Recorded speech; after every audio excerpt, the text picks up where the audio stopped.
This conference will now And be myself recorded. is Virendra, and I've been working in SAP for now close to 25 years. Okay, so primarily I started with SDMM, and for the last 15 plus years, I've been working in the area of TM, and BN4L already. I've been working since the last 3 plus years, because as it's more or less a new cloud-based solution which SAP has currently carved out in the market, right? So yeah, that is my overall experience. So let me just quickly share the screen. So today is the first day. So I hope all of you have a basic idea. So what we do generally, before we officially do the official start. So as part of the initial, you can say it's a type of an induction, or you can say it's a type of a boot camp session. So where we try to leverage the content wise what we will cover, what is BN4L. So that part will touch base on that. Okay, and in case you have any open questions, we'll take it up. Okay. But from the system hands-on perspective, once after today, once you have a confirmation or share the confirmation with Naveen, then from tomorrow onwards, we will start officially the classes. Okay. Okay. Let me know if you can see the screen. Is my screen visible? No. We're in Ed to load. I'm able to see. I'm not able to see. Sorry. Okay. Okay. Let me share it again. 1 minute. Is it Uh, visible now? yes, Viren. I am able to see. What about everyone? Everyone can see my screen? Not me at least, but I've joined via phone. Okay. What about the others? Everyone can see my screen? Yeah, I can able to see your screen. Okay, okay, okay, good, good. Okay, okay, fine. So basically, when we start with the word transportation management, I see that a lot of you have experience in transportation management. So just start with the basic first of all. So what do you mean by transportation management? So do you have any insight like how BN4L basically sits inside transportation management? Anyone wants to give a heads up on that? What is transportation management and how BN4L solution fits into SAP transportation management? Anyone? Because most of you are from TM background. Anyone can start. It's an internal session, so don't worry.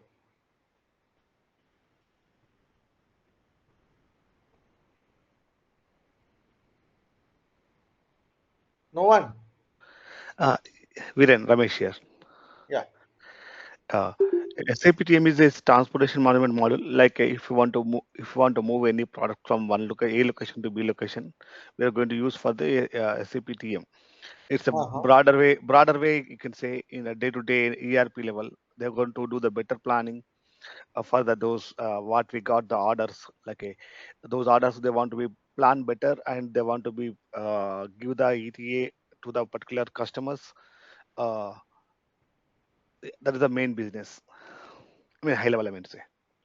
Okay. Uh, Coming to the BN4L, what I understood in the early in the my experience, yeah, BN4L is the platform which platform will enable the carriers and shippers and carriers. They will do the communicate to the streamless communications and as well as it's a single entity to log in shipper and carriers and other things like if you want to onboard a carrier, if you want to onboard uh, uh, a network, and if you onboard a track and trace capabilities, you want to be add a visibility service provider for track your product where it's going.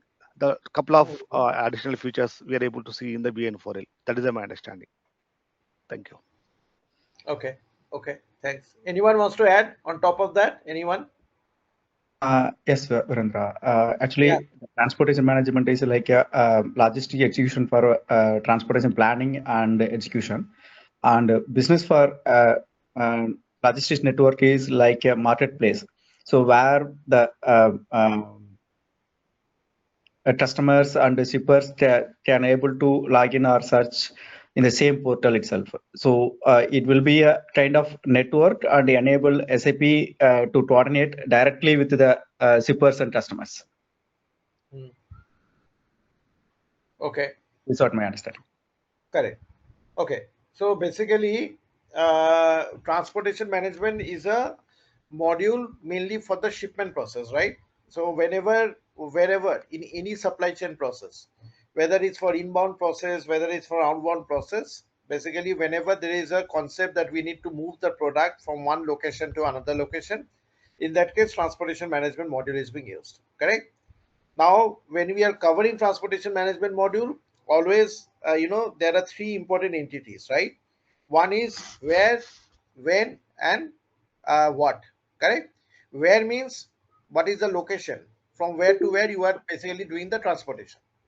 When means what is the pickup date and delivery date, right? And what means what items or products you are transporting. So these three critical information is actually a pathfinder for the entire transportation management solution. So whenever transportation management is being utilized, mainly for shipper. Shipper means who is the owner of the goods, who manufactures the goods, who produces the goods. And if his objective is to transport the goods to your particular customer, then you can deploy transportation management solution there. Okay. And I'll not spend too much time on transportation management, but basically the thing is, whenever you are working in transportation management solution, assuming it's an embedded part, so there are four main pillars, right? What is order management? One is the planning, one is the execution, one is the charge settlement. It is very important to all of you to understand just this four pillar, because this is the place where inside the boxes the BN4L fits. Okay. So before coming into BN4L, can anyone tell me what are these? What are these? Just in 2-3 lines. What is order management? Anyone? The order management module will help you on the to do the better to create the order demands into like a freight units or like a it's going to convert the our sales orders to like a demands or freight units we can Okay. say. Correct. So order management means translation of your requirement into a form which the TM model can understand, right? So that means you have a requirement to transport, which is originated in S4 system. Now that transportation requirement has to be converted into a form which can be understood by TM system. So that's what the order management does. Okay. So order management module is the starting module of your S4 to TM integration. And the output of order management is freight unit, right? I think all of you know it. Okay. Now, what is the planning? What is the meaning of planning process?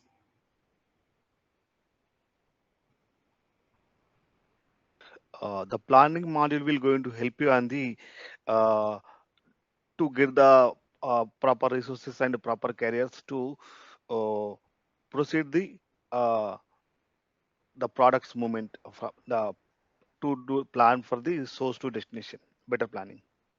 The Yes. module will help. So yeah. So basically, planning means once your freight is created, you need to ensure that the transportation happens properly, right? So the entire planning of the movement of the freight is done within the planning module. So you need to check which resources are available, which carriers are available, which route I need to use, whether the transports are anyway incompatible with each other. So a lot of things are into the place when you do planning. Okay. So in other words, transportation planning is that module based on which you plan to move the freight from the source to destination using a specific resource. Okay. Now the output of planning is the creation of your freight order, freight booking, right? So that means this is my shipment document. So because without shipment document, transportation cannot originate. All your transportation process is related to shipment. So any freight order, any freight booking which is created in your TM system is related to the creation of shipment document. And that's what the output of your planning really is, the freight shipment document. Okay. Now what is the execution and subcontracting? What is this? What does this pillar do?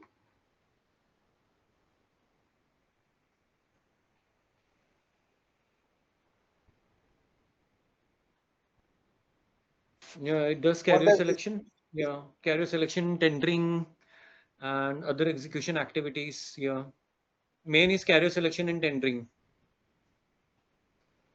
Okay, correct. So execution means once your freight order is created or your shipment document is created, you need to ensure that all the events, all the milestones of your shipment are tracked. So today, if you are creating a shipment document, that does not mean your shipment has originated. You need to have a visibility of your shipment process, right? Whether your shipment has arrived, shipment has departed, loading has been done, checked in, checked out, so many things. So all these artifacts of your entire execution process means you have a visibility of your shipment. So that's where the execution process comes in. So transport execution is very, very important because without this, you cannot have a visibility of your shipment. You cannot know what is the status of your shipment. You do not know whether your shipment is on time or it will be delayed. Okay. And why the name subcontracting here? Why we call it as a subcontracting?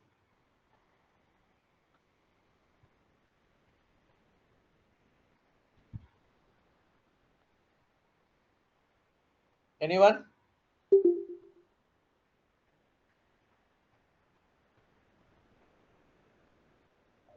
No one knows. No, I mean you are subcontracting the movement of goods to a transporter, so it's subcontracting, right? Yes. Yeah, So basically, yeah. Tell me. yeah. When shipper don't have their own transportation, then shipper subcontract their shipping activity to others vendor. So that's why we call it as a subcontracting.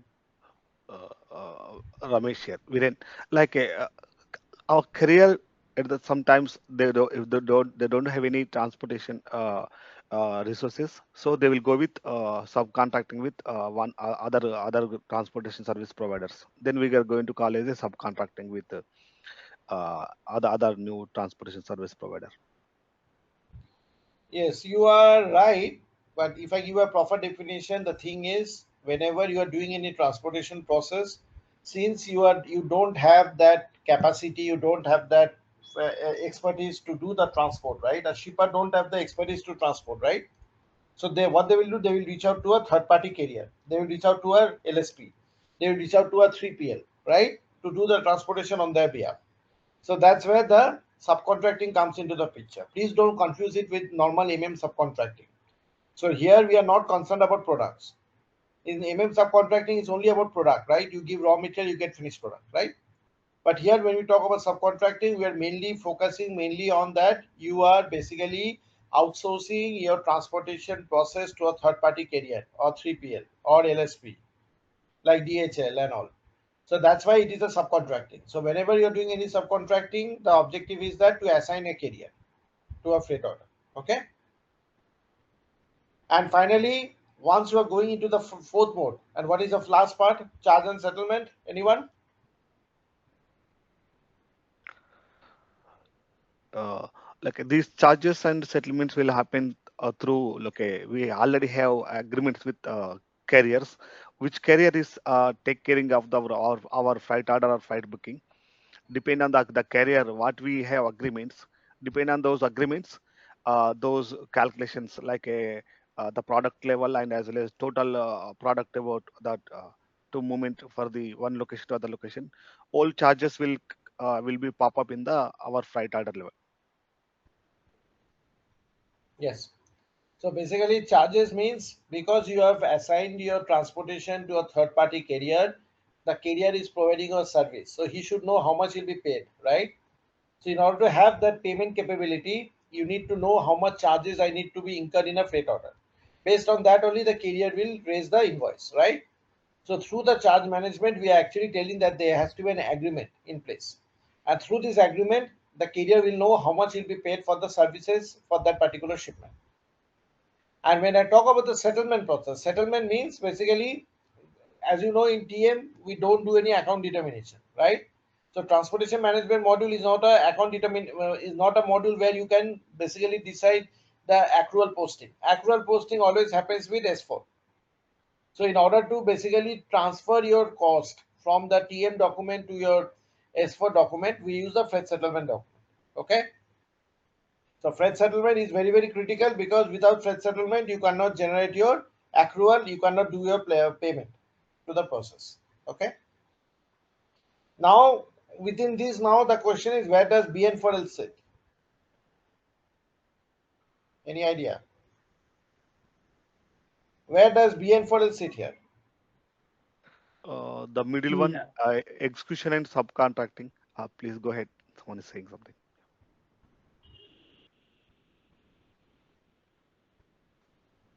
Sorry? Viren, what I mean to say, the execution and subcontracting part will come into picture into BN4L. That's the main. Like when we start the execution and subcontracting, at that time the shipper and carrier will come into picture. From there, the BN4L will help you on the tendering part, subcontracting part, and this flight booking and the flight order movement from the SAP TM to BNL4L. From there, the carrier will pick the products and he will give the award or reward. That kind of steps will come into picture. Okay. So basically, yeah. Tell me. Anyone else who wants to add here?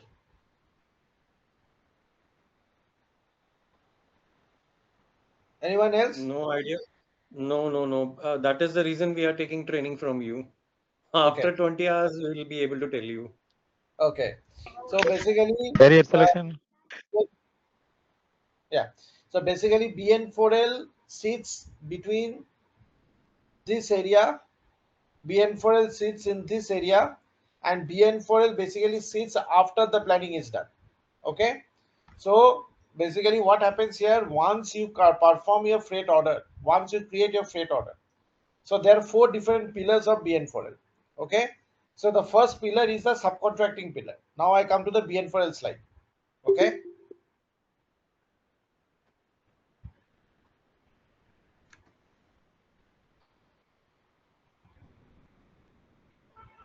Let me show you.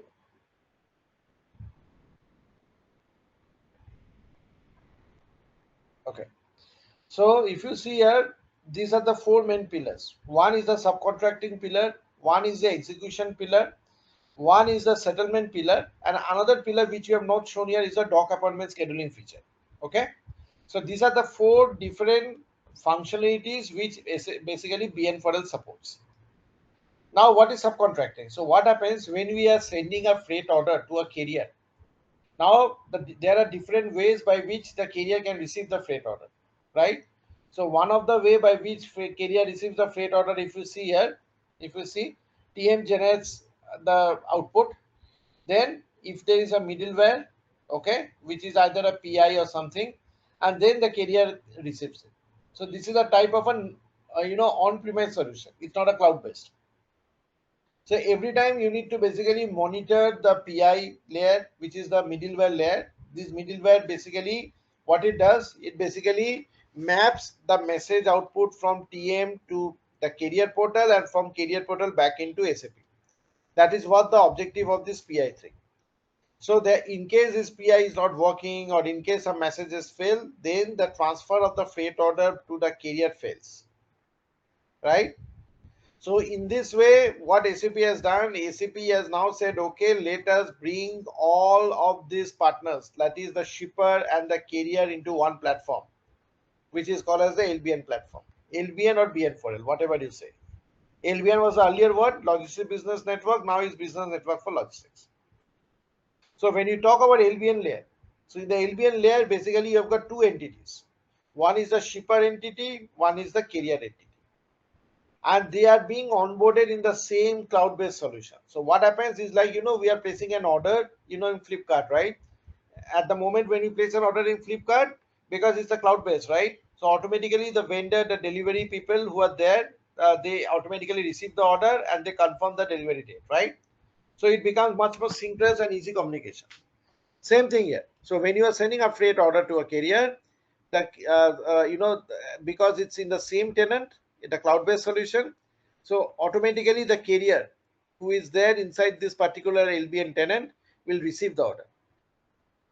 And once they receive the order, they can send either a rejection or a confirmation. So they can say, okay, I'm ready to basically execute the order, or I reject the order. And then it sends the confirmation back into SAP TM and the statuses get updated. So that is what we call as the subcontracting process. The subcontracting process is just sending and receiving the confirmation. That is subcontracting. Okay. Now the second part, if I go to the flow now, the second part is on the execution layer. So as I told you, that in order to have a visibility of your shipments, it is very, very important that you should know which events to report, which events to not to report, right? Because based on the events being reported, you can basically decide what is the execution status of your shipment. So when I talk about execution, it's about the events reporting. So SAP has given a standard set of events. Please note, it's being a cloud-based solution, we cannot create our own events and do the reporting. You have to follow what SAP has given as a standard methodology. Okay. Any questions so far on the subcontracting and the execution?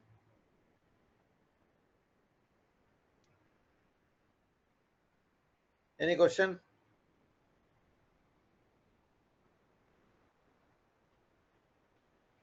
Okay, clear for everyone. Okay. Now the third part is on the settlement. Can you tell me what is the importance of settlement process here?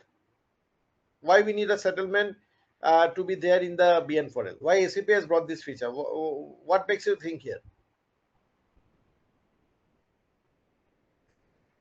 Anyone? To the okay, the carriers are going to provide the services to those freight bookings, so they can raise a invoice on particular what kind of service they provided. So there we need the charges and settlement module over there to they can re-raise the invoice, and uh, they will do those services already provided, those things they're going to raise the invoices. Yes, correct. So basically what happens, I tell you, in most of the scenario, like see, the carrier, you will have the charge calculation done in TM. Now the freight order will have the charges calculated. So when the carrier sees the freight order, he will raise an invoice. Previously what used to happen, basically the invoice used to be raised through S4, right, through the Mido, right? But now what happened, through this the BN4L process, SAP has given the provision for the carrier to raise an invoice. So that means the invoice will be created by the carrier and it will be sent back to TM. The only thing problem will be what will happen in case the invoice amount and the freight order amount do not match. There can be a situation, right? So for example, your freight order amount is 1000 but your invoice amount is 1500. So there is a deviation of 500. So now whether this 500 is acceptable to the carrier or whether the 500 is not acceptable to the carrier, that is decided by the concept called as a dispute. So what is dispute? Dispute means whenever there is a deviation between the total amount in the freight order and the total invoice amount, in that case the disputes are raised. So dispute is very now what is the amount you want to consider as a dispute, whether you want to consider it as based on the amount or whether it's based on the percentage. You have some features there. Okay, so you can say, okay, if any deviation above 1% is a dispute, or you can say any deviation above 500 THB euro is a dispute. So both at an amount or at a percentage level you can consider. So these are the three important critical features of your BN4. Now we'll go into detail of all this later on. But in addition to that, we have another feature which is called as the doc appointment. So what is doc appointment?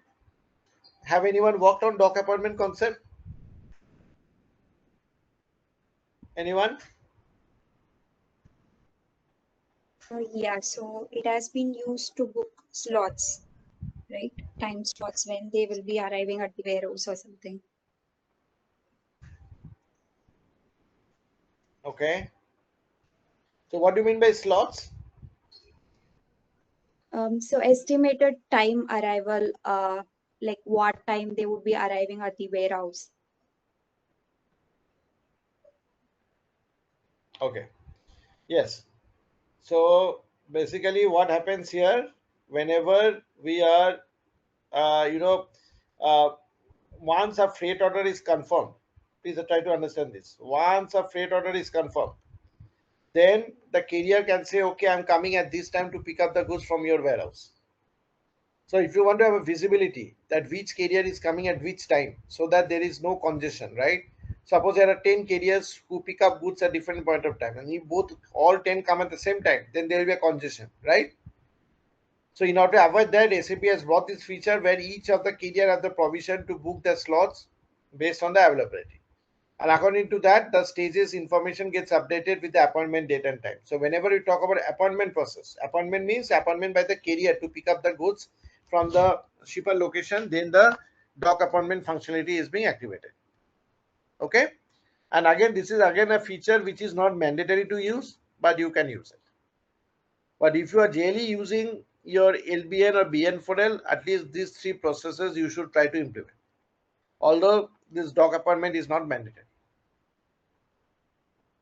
And in addition to this, you can also exchange notes, you can exchange your documents, so through attachment functionality. So a lot of functionalities are there. But please note, this is not a planning tool. This is one of the common mistakes many clients make. This is not a planning tool. You cannot do planning in BN4L. BN4L happens after the planning is done, after the freight order is created. It cannot happen before a freight order is created. Okay.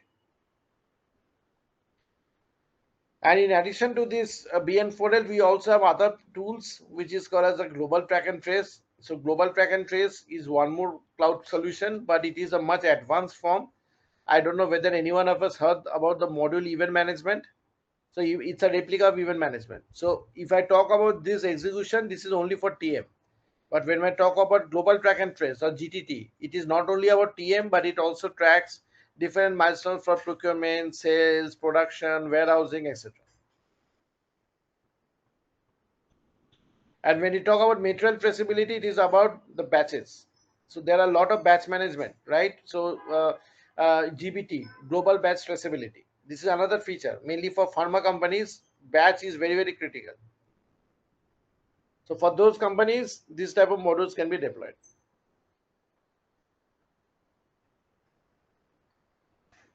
Any question? So Virender, LBN is only applicable for shippers or for LSP also? LBN is mainly applicable. See, if you are an LSP, okay, that's a good question. Basically, what happens, mainly it is deployed for the shipper, okay, but you can also do lot of features within LSP also. So it is not that if you are not an LSP, you cannot execute this. That is not the case. Okay. But the ultimate objective is we create two separate entity, one for the shipper, one for the carrier. These are the two tenants we create. And based on that, the document and the information exchange happens. Now you can have multiple variants. What are the variants? So today, if you see here, this is again one of the variant where this is required. Just give me a minute.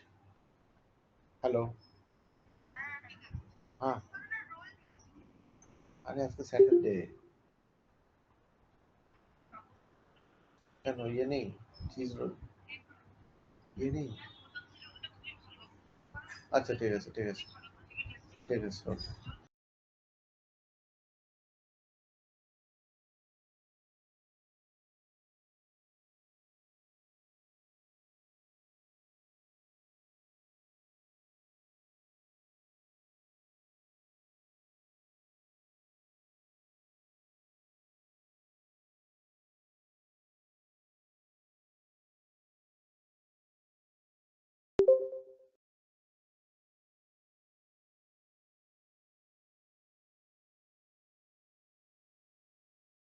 Yeah, Virendra, hello.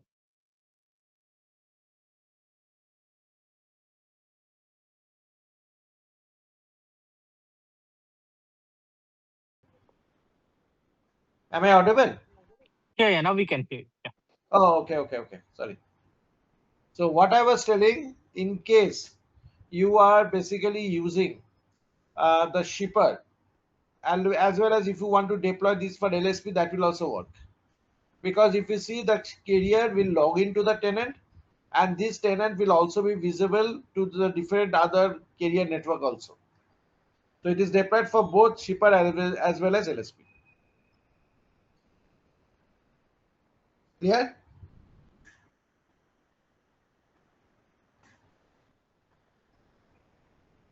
Any other question?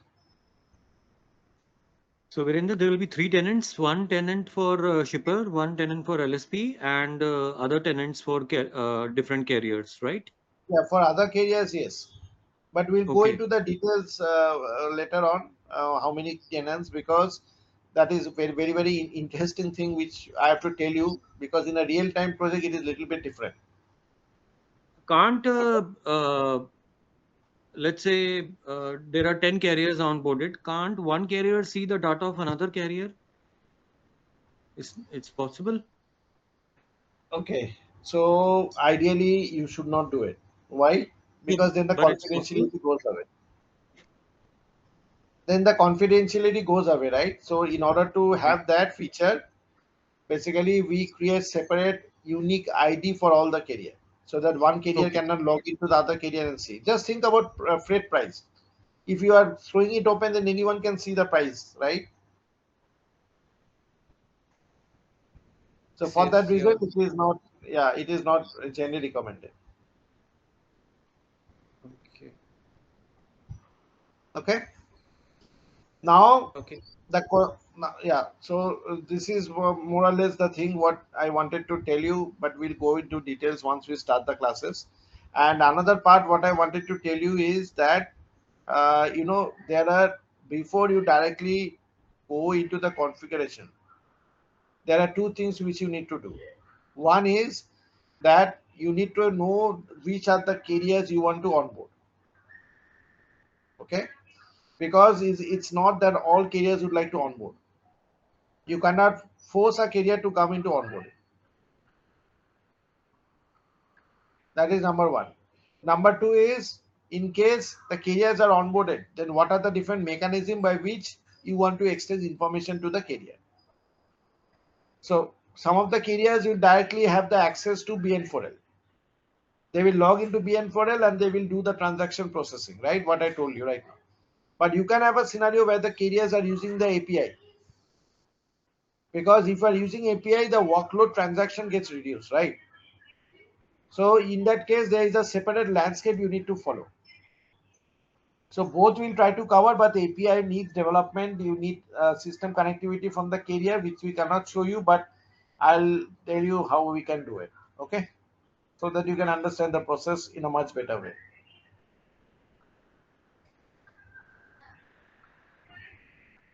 Any other question? Yeah, Virendra, we can use BN4L as a middleware in order to share freight units with the carrier, No, which is outsourced planning. So will we be covering that as well? no. External planning process SAP has launched recently, so we are not covering that. Okay, Okay. so this is the external planning integration which we have not set up so far, because it is still in a little bit of a mature state, not in a mature state. Okay, so right now it is allowing the external planning operations to happen, but there are a lot of issues which currently my project is working on with SAP only. There are a lot of issues which we are facing right now, so it will take another few months with some notes and all to fix the issue. Okay. Okay, so that part will not cover. Uh, Viren, can you give us to the like what kind of things we are going to cover in the this session? Yes. What kind of practicals and what kind of theory we are going to be you're going to be Yeah. uh, See. de- Yeah. demonstrate? So as you understood, it's a cloud-based solution, right? So the scope of enhancement is very limited. Okay, because it's all SAP pre-built solution which we work on. Okay, but what we will do basically, we will first of all start on the landscaping.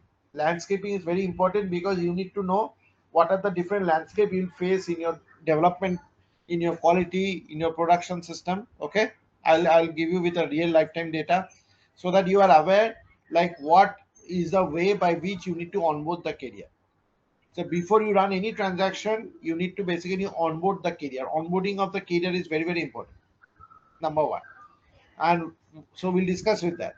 Then once the onboarding part I cover, then what we'll do, we'll go into the process. So we'll mainly cover the five process what I told you. We'll cover the subcontracting, we'll cover the events part, we'll cover the doc part, we'll cover the reporting part, we'll cover the dispute management part. Okay. And then we'll see what are the different master data updates you need, what are the configuration data you need, as well as we'll also try to check what are the different authorizations you need to set up. All those things I will tell you, just like a real time plan you want to have. And parallelly, I will also provide some insights in case your carrier is not directly logging, but it is either through API. Okay. So that part also I will cover, because in many of the projects, as I was telling you, API is used rather than direct login method. So I'll tell you the difference between what is the difference between these two tools. And then we'll also have, and we'll also cover the visibility part related to GTT, global track and trace.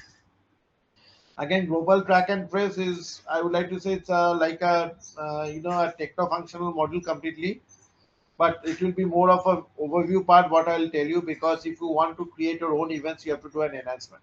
Okay, enhancement we don't foresee here, but I'll tell you what we have to do there. And then the other part which is there is your area of a lot of basic settings you need to do. Okay, like for example, if you are integrating via SWA manager, what you have to do, what are the services you have to do, what are the different application logs, how to monitor the logs, what are the different troubleshooting mechanism, what are the different steps you need to do in step by step when you are going for any implementation project. All this part we will be covering in details.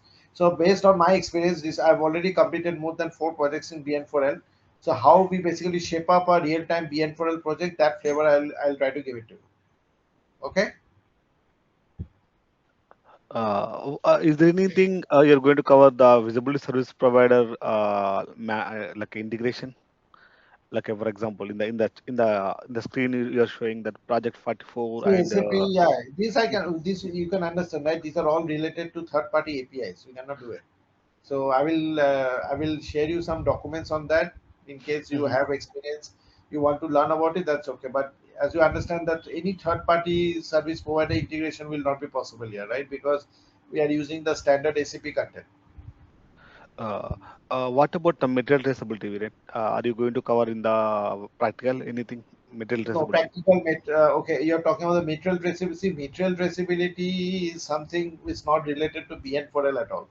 Okay, it is part. Okay, so I tell you, BN4L has 4 parts. Okay, so there are four parts. One is what is the course content is mainly in the area of freight collaboration. So when you talk about freight collaboration, these are the 4 parts.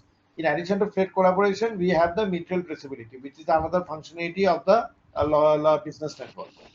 With the latest business network, material traceability, we basically, I have only done one project on that, but it did not go live, because that product is still, I would not say that it's fully, works with all the client. At least I have not seen this product being used in too many clients. But again, this batch traceability and this the global track and trace part, will I will share with you some more technical insights, but it will be an overview. Mostly the process is on the freight collaboration. Okay. What about the dark appointment? We're going to do a hands-on. Uh, All hands on, all hands on, all hands on. If you are not doing hands on, then it's your, you have to bear it. Okay, because the thing is, everyone asks end-to-end scenario, but when we start in the second or third day, then because you'll be mainly working on the weekend, right? So you have to spend some time. No, Correct. Virender, my question is, will you be doing all the settings end to end for carrier onboarding and everything? Because I don't think so in 20 hours everything is possible for you to do. Career onboarding part, there are two things. If you are onboarding BN4L, there are just few app settings you need to do. You need to invite to the career, and then see, there are some things which is basically we are doing. It's a dummy client, right? It's a sandbox client from SAP, right? So in case you are not using the API part, if you are using standard BN4L, then how you do onboarding and all, that is a standard content which we will cover. Okay, so we'll try to showcase that. And my assumption is you know TM, right? And like my assumption is you know how to create a freight order. So I will not spend much time on teaching you what is a freight order. But once a But do freight we order do? is created, Okay, no, but we have to configure tendering ourselves. I mean, we should know tendering to how to configure in freight yeah, order. that is a prerequisite. If you don't know, we'll teach you. Because if you see, there is no configuration required for any cloud-based solution. Only one configuration is required, that is for dispute. But apart from that, if you talk about subcontracting, there is no configuration. If you ask me about events reporting, there is no configuration. If you ask me about the doc appointment, that is only a master data setup. Okay.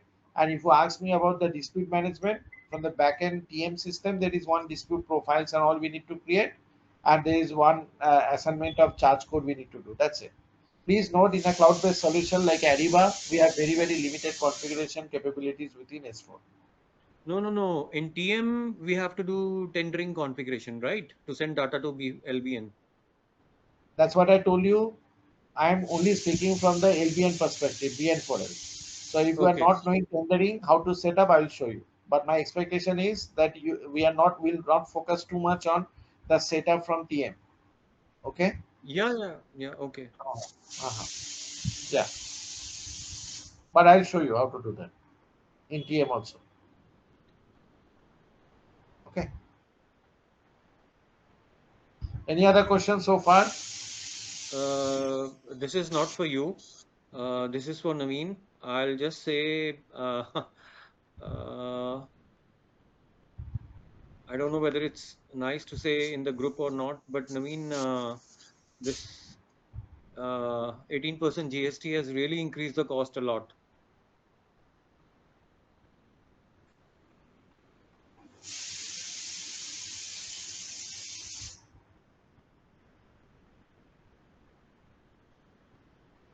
The cost of the course I'm talking about.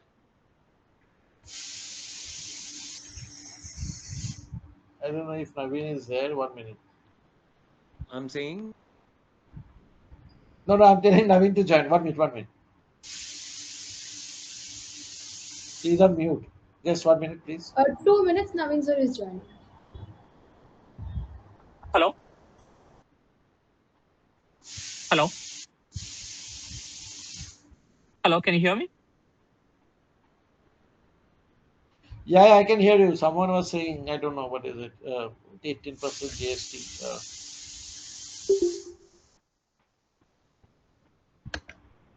no, I've Hello. already spoken, Naveen, I've already spoken what I wanted to say. I think one of your colleagues know what I said. I think some of your colleague is also in the call, right, Naveen?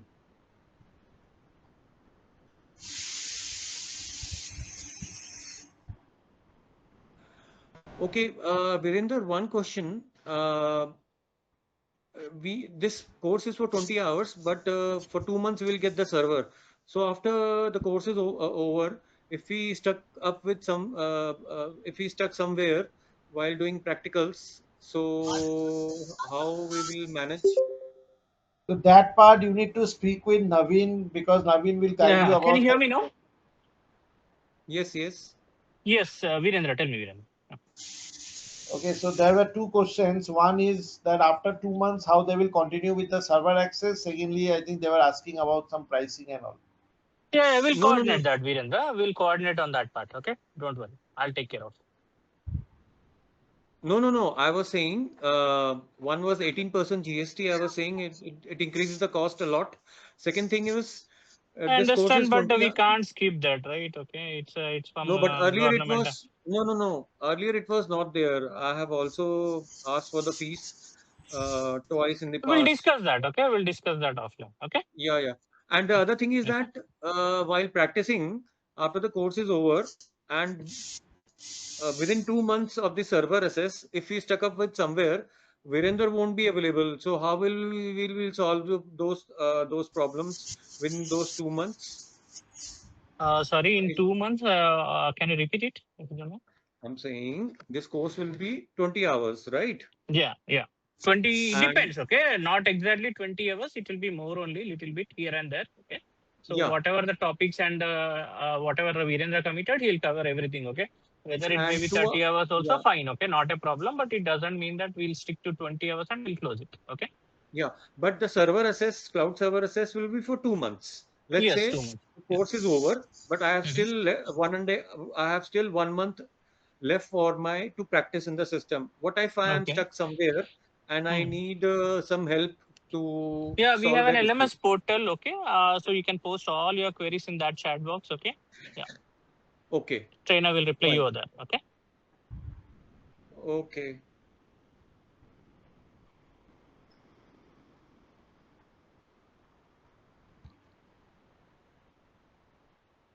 Yeah. Any other technical queries?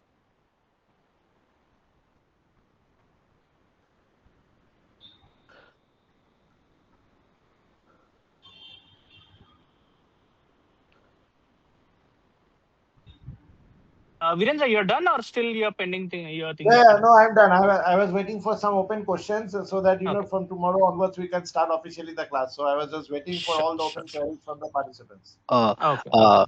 Naveen and Viren, if you don't have any problem, please can you publish what kind of things we're going to do hands-on, what kind of things we're going to get the like a documentation support or the theoretical support. Hmm. That's the Uh, then yeah, we are everybody on the same page. From there we can go into, for example, detail that for okay. example, taking as a Yeah. dark appointment or collaboration portal. We are going to ask the related questions. Everybody ask the same related questions and on the practical side and as well as the Y- theory side. Yes, yes. I understand. Give me 1 hour, okay? I'll do one thing. I'll share you one document, okay? That clears all your queries in that. Okay. It's a great, Naveen. Thank you. Yeah. So any other queries?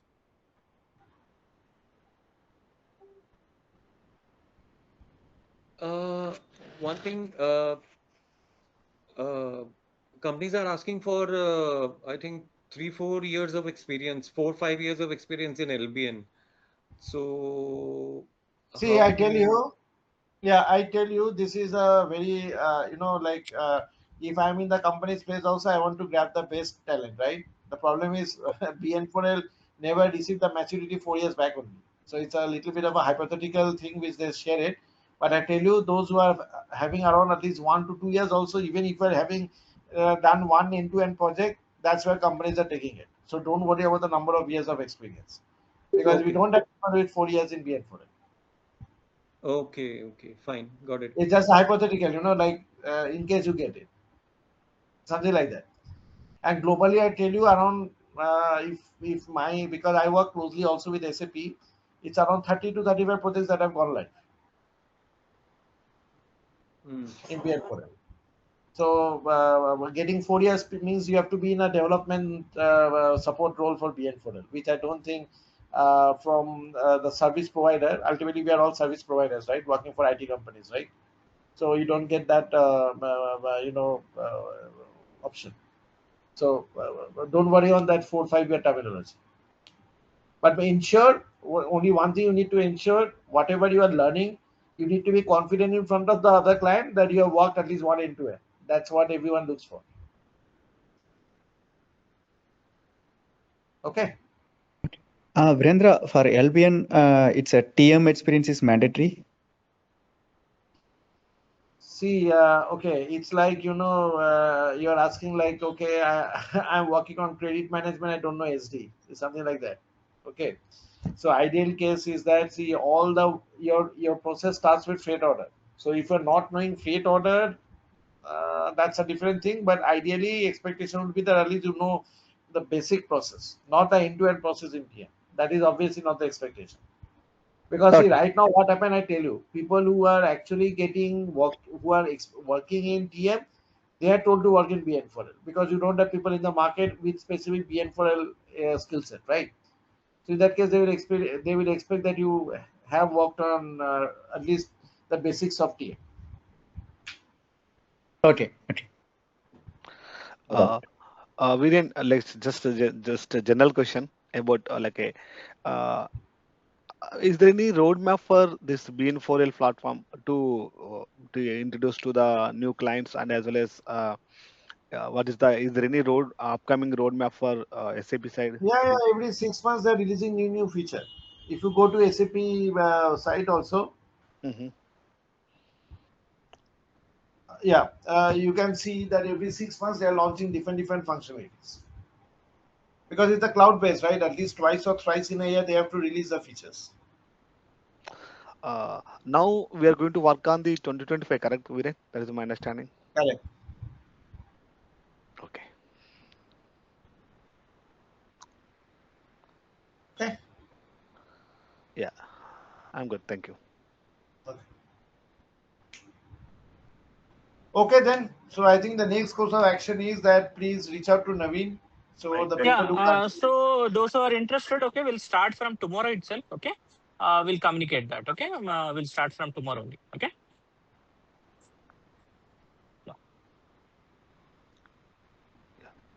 Sure, Naveen. I will communicate in other channel. And one thing, once we officially start a batch, we'll create a WhatsApp group so that all of you can communicate and like if I give you some task and homework, you can communicate among yourself also, and you can stay in touch with each other. So all will be done through WhatsApp. Okay.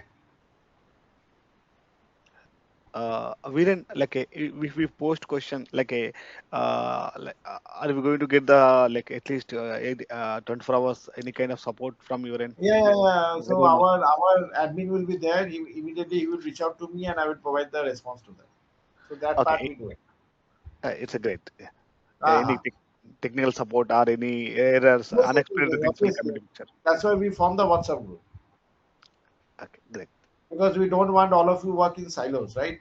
So it's an integrated platform, right? So that communication platform layer should be there.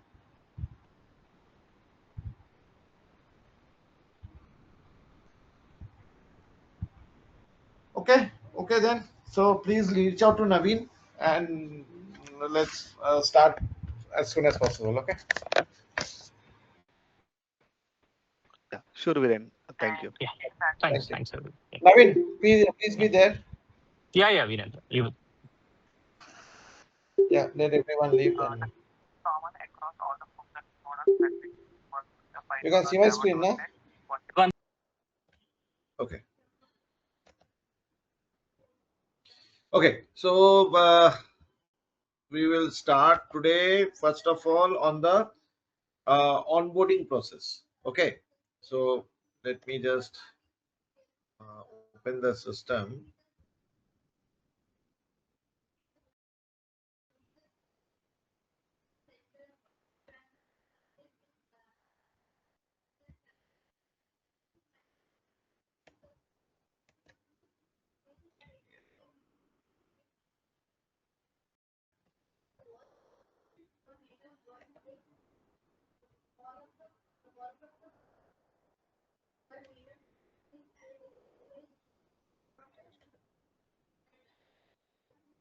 Okay. So let me share the screen.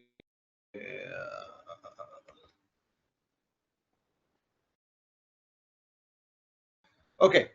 So basically, okay, is my screen visible to everyone? Yes. Hello. Oh, Yes, okay. Viren. Okay. See, there are certain, before you start working on the BN4L, there are certain prerequisite you need to understand here. Okay.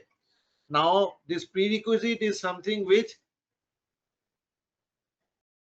actually SAP provisions this because this is a cloud-based solution, right? So before you do any configuration, there are 2-3 things you need to fundamentally understand how to set up the BN4L. Okay. Now, for example, first of all, let me just open my notepad. So when you go into BN4L, as I told you, BN4L is a cloud-based solution, right? So in this cloud-based, what happens here is that you have to create two tenants. One is the shipper tenant and one is the carrier tenant. Now the shipper and carrier tenant, the main objective is like for example, I am a shipper, right? I would also like to do some transactions, want to visualize the exact understanding of what are the different transactions I need to do with the carrier. So for that, there are certain apps which the shipper tenant provisions. On the other hand, there is a carrier tenant. So carrier tenant means like the shipper tenant, carrier tenant also has a lot of Fury apps. And these Fury apps are again visible to the carriers based on the roles, based on the authorizations, so that they know what are the different transactions they do. But both of these tenants are actually part of the BN4L network. So within the BN4L network, you have shipper tenant to do the shipper transaction, carrier tenant to do the carrier transaction. Now I tell you, shipper tenant is not something which is mandatory for the shipper to go inside and do the transaction. Because what happens, beside in the back end of BN4L, they are always connected to the back end of S4HANA TM. So that means whenever S4HANA TM is actually doing any transaction, it sends the data set to the BN4L. Within the BN4L, both the shipper and carrier tenants are there. So if the shipper tenant is not, or if the shipper don't want to basically do any transaction, they can directly go into S4HANA TM and they can visualize what are the updates that has happened due to the transaction processing from the carrier. But carrier tenant is something which the carrier needs to use because they don't have direct connectivity to the backend S4HANA TM system. Okay. Now, in order to achieve this, basically what happens, you need to basically do two types of activities. One is the shipper onboarding activity, and another is the carrier onboarding activity. Okay. The reason is why you have to onboard them, because unless you onboard them, basically then the connectivity between shipper to carrier, shipper to S4, carrier sending back to S4, all these things will not work. So you have to first of all onboard them. Like, like when you're joining a new company, you need to onboard into the company, right? So that you can understand their process, you can understand the transactions, right? Same thing here. You need to first onboard the shipper as well as carrier. Now, shipper onboarding is not a huge task because shipper has purchased the license. So SAP already provisions their onboarding automatically. You don't have to spend any time that why the shipper has to be onboarded. But only thing is that there is some organizational data setup which you need to do, which I'll tell you later on. But in terms of the carrier onboarding, there are certain steps which you need to follow because the carrier can only be onboarded if an invitation is sent by the shipper. So before the onboarding, the prerequisite is that you have to invite the carrier to be onboarded. Okay. Now, what are the processes that you need to do to onboard a shipper, onboard the carrier? That's what this part you need to check here. This is all SAP's, sorry. This is the standard SAP documentation we all basically follow. Okay. And now before I go through the steps, you see there is a word called as a test tenant. So if you see, this is a shipper onboarding guide where what are the different onboarding steps a shipper has to do. This is a given below. But before that, you also need to understand what is the concept of this test tenant. Now, test tenant is, suppose you go with the three-tier landscape, right? You have your development system, you have your quality system, you have your production system. Now, suppose you have your development system. So in the development system, suppose your S4HANA TM system is client 101, right? But in quality, it may change to client 202, correct? In production, because ultimately the shipper tenant is connected to the backend TM system. In client, it can be 303. You can have three different clients, right? Any question on this? So far, any question?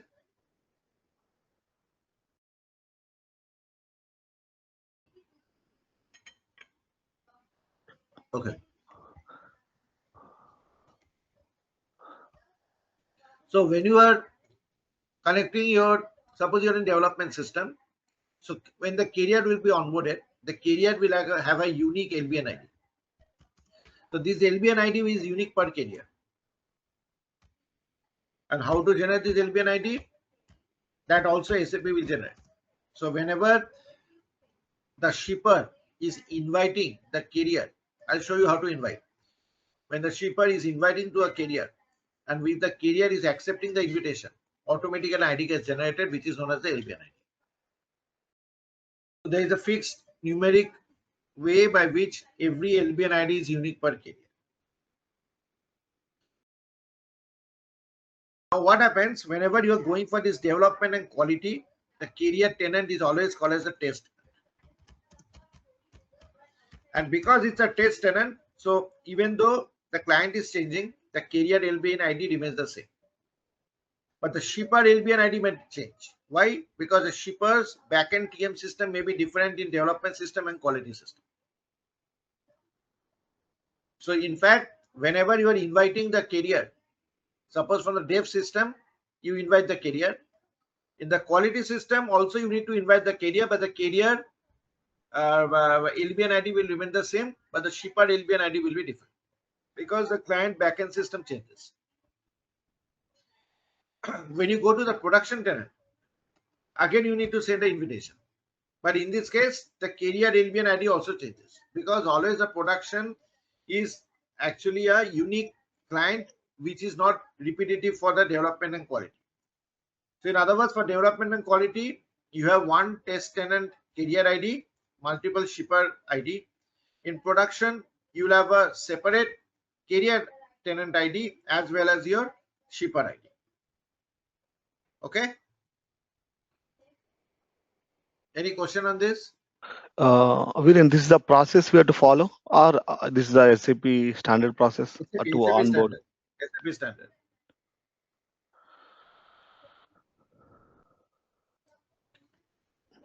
Got it. Sometimes what happens, SAP will tell you, don't test anything in development. Directly do it in quality. So in that case, you don't need to set up any LBN here. You can directly do it in quality. Okay. And production remain as it is. It is a unique one. So instead of basically testing, inviting multiple times, you can also directly do it in quality and do the LBN testing. Okay. Now, before that one, is there any prerequisites, Viren? Like before we onboard shipper and carrier, no, that's what you need to know. You need to know the steps. How do you onboard? Again, onboarding is something which SAP provisions as well as your basis team will be involved. Okay, because here it is nothing functional can do anything. When I'll go through, you can understand. A lot of these things are basically a technical thing which the basis team has to take care. So suppose there are two things. One is the shipper, you are onboarding the shipper, and second, you are onboarding the carrier. So let me go with the shipper part. And this is the document we always follow. Okay, there is no other document because this is an exhaustive SAP document which your basis team or your other security team needs to go through. There is no other way. Okay, and here if you see one more thing, I tell you that this entire BN4L works on a BTP platform. So BTP is Business Technology Platform. So I'm not sure whether you've heard about it, but basically, there is a separate, because it's a cloud-based solution, and this cloud-based solution operates on a specific platform. So for BN4L, it always uses BTP. And with it, when you are purchasing the solution, you need to use a BTP network, and there you have to create the accounts. Okay. And within the accounts, you need to basically specify what are the different apps you need for the shipper. So first of all, a little bit of a theoretical part you need to know. That's why instead of going to the system, because this is already done by SAP, so I cannot show you this part. But what are the different things what you need to do when you're onboarding a shipper? So first of all, as a shipper means This is the entity which is basically responsible for doing or implementing the TM system. They are the shipper. Okay. And in case, and you need to have a written contract with SAP. So you need to have a contractual agreement signed with SAP that what licenses, how many licenses, what is the functionalities you want to cover as part of purchasing this entire BN4L license. Okay. So the first part is that you need to set up a global account for the shipper. So when I say global account, what you have to do once you, so there is a link, and I'll open the link for you. So there is a link. Within that link, you need to sign on to the global account and add members. Members means those who are going to operate the shipper tenant. You have to add different members with the email address. Okay. Yeah. Yeah. So after you set up a global account, there is another account which is called as a sub account. So if you see it writes here, you need a sub account in your global account to subscribe for the different apps. If you have purchased, suppose global track and trace, we advise that you use the same sub account as you use for BN4L to share master data and have a double onboarding. So that means basically once you create a global account, you also need to create a sub account. Now to create a sub account, basically this is required because what happens, I tell you, suppose the shipper is getting onboarded in Asia as well as Europe. So you can create two different sub accounts, right? Because I have a different way of setting up my BN4L for European account, European business, and I want to have a different way to operate in my Asian business. So you can create two separate sub accounts. Okay. And whenever you want to create a sub account, basically what you have to do, you have to follow the process. Again, this will already be done. You don't have to do anything. Please don't touch this part because this is already done, provision by SAP. But they have given all the steps. Like for example, when you're creating a sub account, you have to give the name, you have to give the description, and you have to become the URL. So because every carrier or shipper, they need to use an URL for accessing the applications. You have to also specify in which region the sub account has to be set by, whether it's in Europe, whether it's US, whether it's your other sector, everything. So step by step, everyone follows this actually. Okay. So first is your global account, second is your sub account. Any question on this too?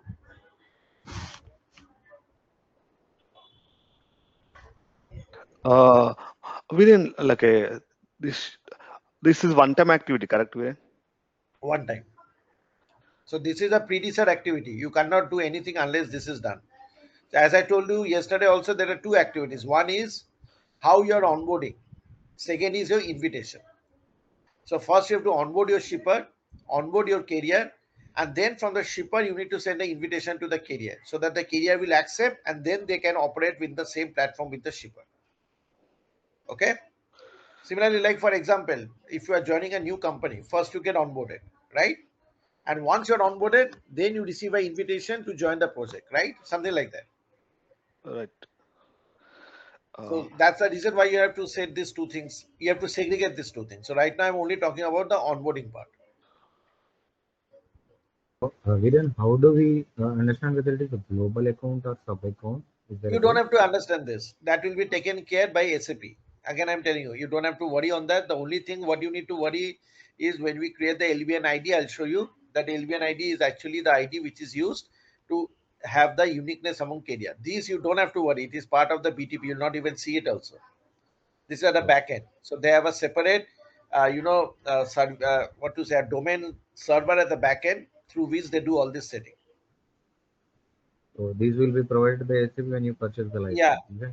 either by SAP or by your basis team. So when the basis team will give you the URL, all these things should have been specified. But I'm just highlighting the steps so that you understand what is the concept here. Third part is the enable trust. Trust means the connectivity. So identity is an ID provider supported by BTP. It is where the business users are stored. So basically, whenever you're creating the sub account, you need to also create a connectivity between the sub account and the tenant. So your sub account is within the tenant, but you need to establish a connectivity. That is done by this trust. Trust is something a RFC type of connection, and this is basically dependent on the licensing operations what you have. Okay. So this part again, this will be provisioned by SAP. So if you want to know more details on this, you can basically go into this link and SAP, and you can have more understanding how it is done.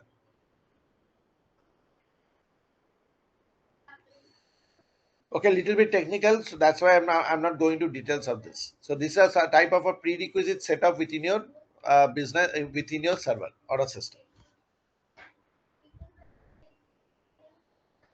And this is a apps. So basically when you are logging to your shipper tenant, okay, now let me show you the shipper tenant.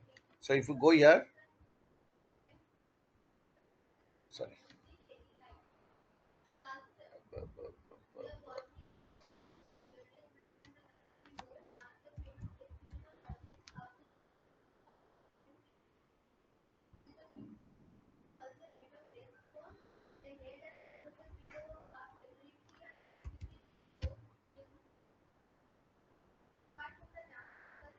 So if I go here,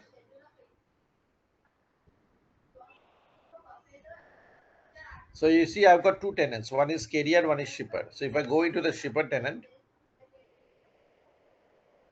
so they will ask you for the user ID and password.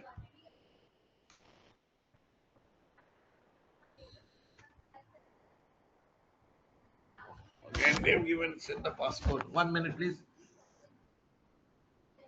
So you need to have an authenticator as part of a sign-on process. Okay.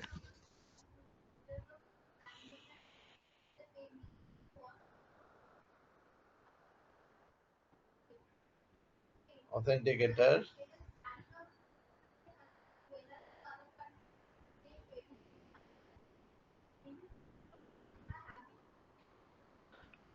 Viren, what you are logging, it's our demo system, correct? Yes.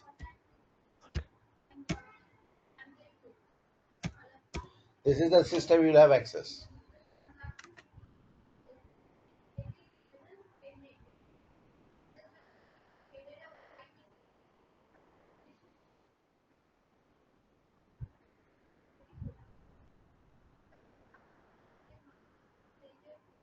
So you see when you go into the shipper tenant, so many apps you see.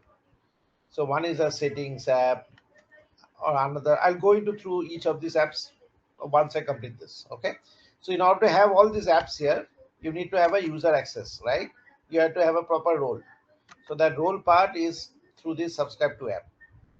So already by standard, SAP says that if you if you basically choose service marketplace, and once your sub account is registered, then you have to click on create, and then all these apps will be visible, the standard apps.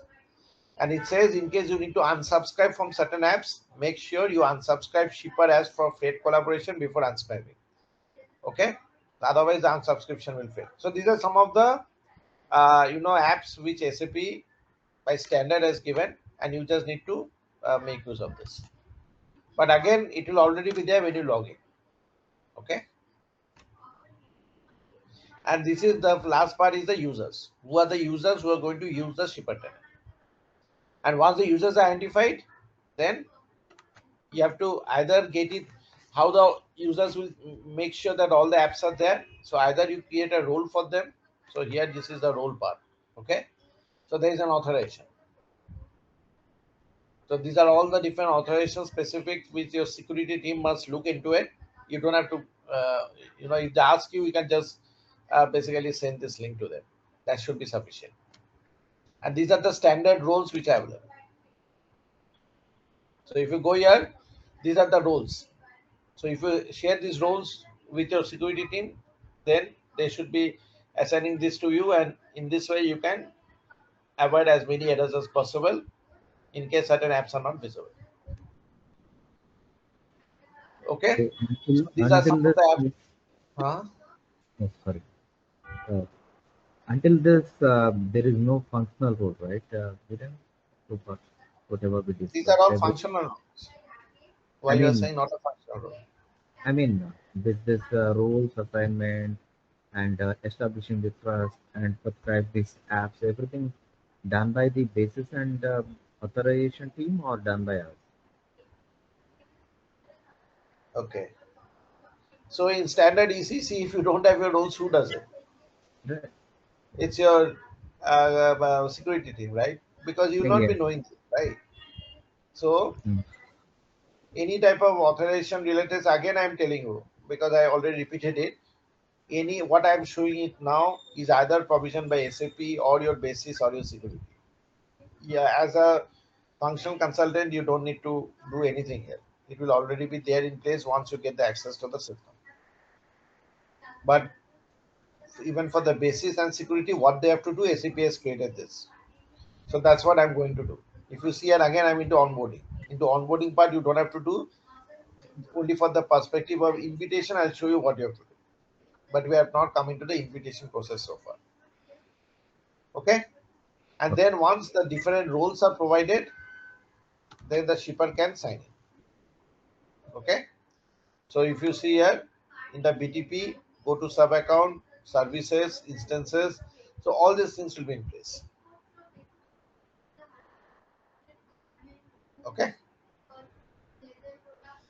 And you can also specify if you want to change the language, you can also change it. You have the option to change the language in your settings. Okay. So this is what are the steps you need to do when you're onboarding a shipper. So if I quickly close this, and then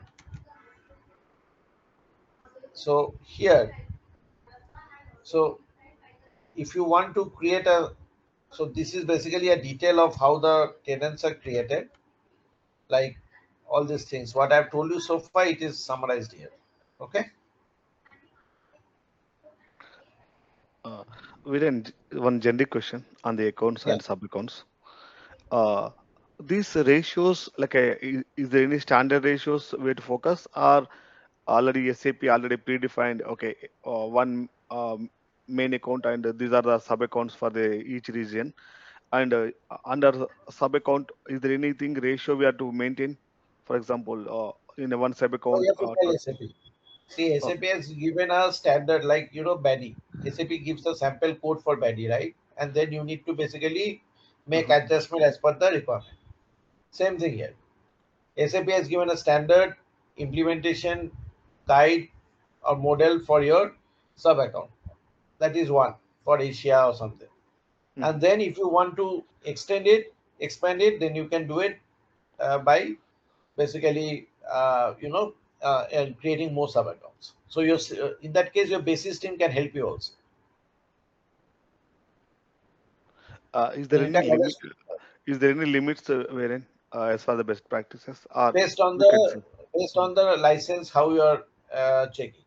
Like for example, if I have created around suppose if I have purchased 4 licenses, so Mhm. it's now up to me whether I consume those 2 licenses in development, 2 in quality. So if it is 2 in development, that means I can create at least 2 sub accounts in my development system.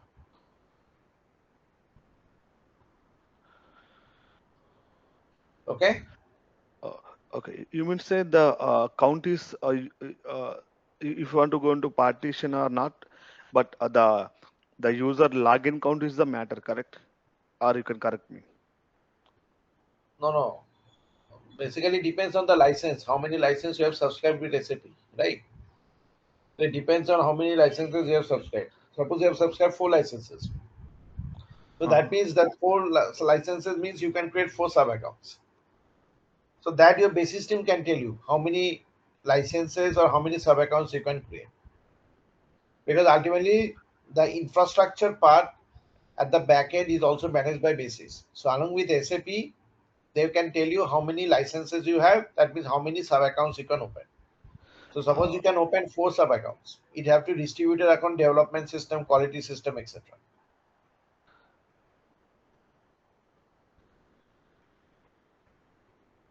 Okay. uh, Any I have one question. Uh, can you give me in the notepad a small example? For example, in your real time, any link with the project A. Okay, this is the things we will do. I mean, our admin team will do the things. That way, can you give a Sub account example? is like your see. Don't worry so much on sub account. Sub account is something where you use your email ID to log in, right? In Uh-huh. your day-to-day transaction. Now, how many sub accounts you want to create? Whether you want to create one with Hotmail, one with Gmail, one with Yahoo, that depends on you, right? But how many accounts you want to operate, that has a limitation based on the number of licenses. So that's what I was telling you. Suppose if you are using 4 sub accounts, Mm-hmm. okay, so that means assuming that in that case your purchases 4 licenses. Now out of this 4 license, as I told you, production is unique, but Mm-hmm. these 4 sub accounts, you can say that okay, I can use 2 sub accounts in my development system, 2 sub accounts in my quality system. So that means the 4 accounts get consumed. So that means I can use my Asian Europe here, I can use Asian Europe here as well. So how many sub accounts, how many licenses you are procured, that will control how many accounts you can create and onboard both the carrier as well as your shipper here. Okay. Yeah, got it. Okay. Any other question from anyone?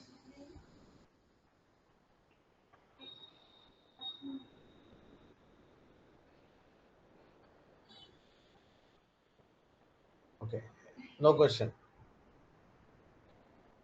Okay. So the next part, what we will see here is, let me now show you what are the apps you have for shipper before I go to the carrier part.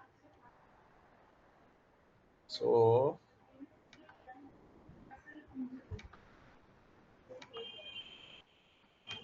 okay.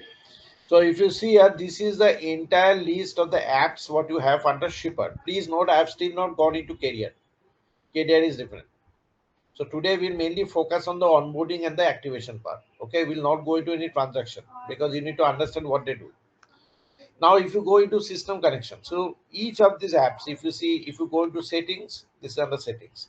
If you go into freight tracking, under freight tracking, this is the app. If you go to settlement, under settlement, you have these 2 apps. If you go into business operation, you have these apps. So each of these apps have a special functionality. So when I'm going to network means this is mainly used for your, so before you run any process, this network and settings has to be there. So when I go into system connection,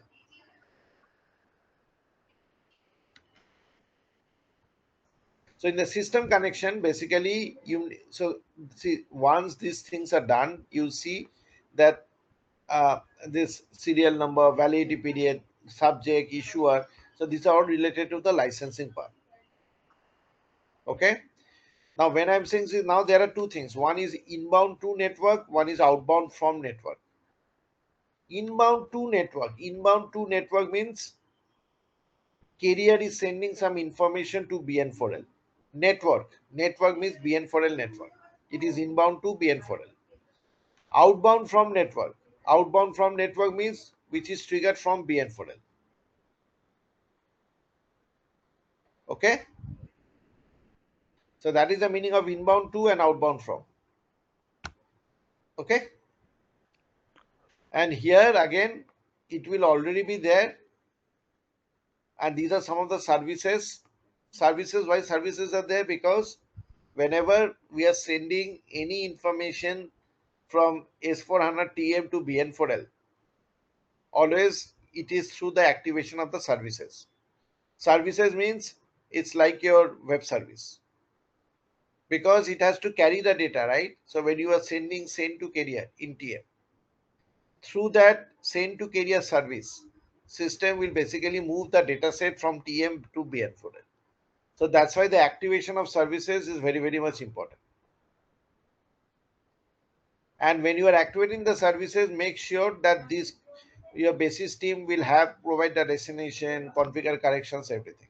So that's why I told you, you don't have to worry on this part. You just need to ensure that whenever the basis team is handing over, you just tell them that I need all the onboarding, all the activation to be there, and they should be able to do it because SAP documentation is there.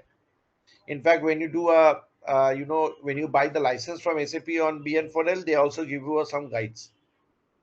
Okay. This is our system connection. Manage business profile. This is the second app.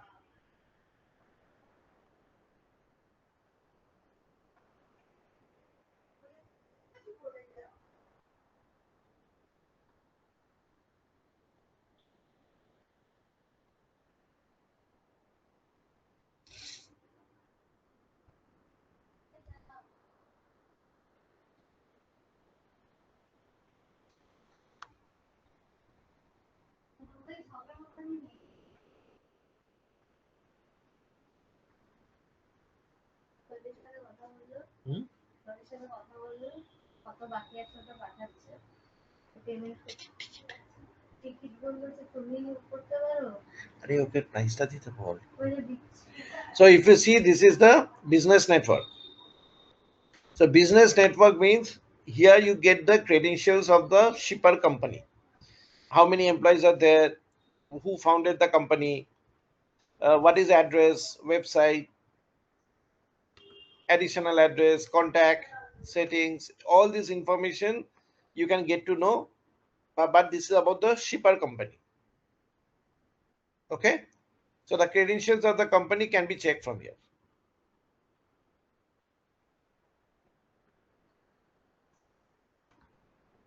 Okay.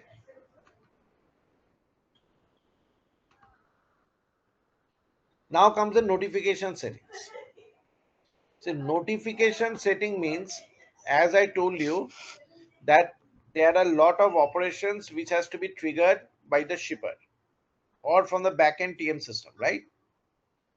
So in case you want to use to trigger any of the operations from from the shipper, you need to activate this. For example, suppose you want to confirm a freight booking. You need to make sure that this notification is yes. So once this notification is yes, once a freight booking is created, you'll get an update that okay, my freight booking is created. But why, the question is why we have kept it as no? As I told you, that most of the shipper tenant don't use the shipper tenant actually. They directly check or validate in the TM system. So in case that okay, if my appointment is coming, if my cancer appointment you want to do, you want to create an appointment also on the shipper system.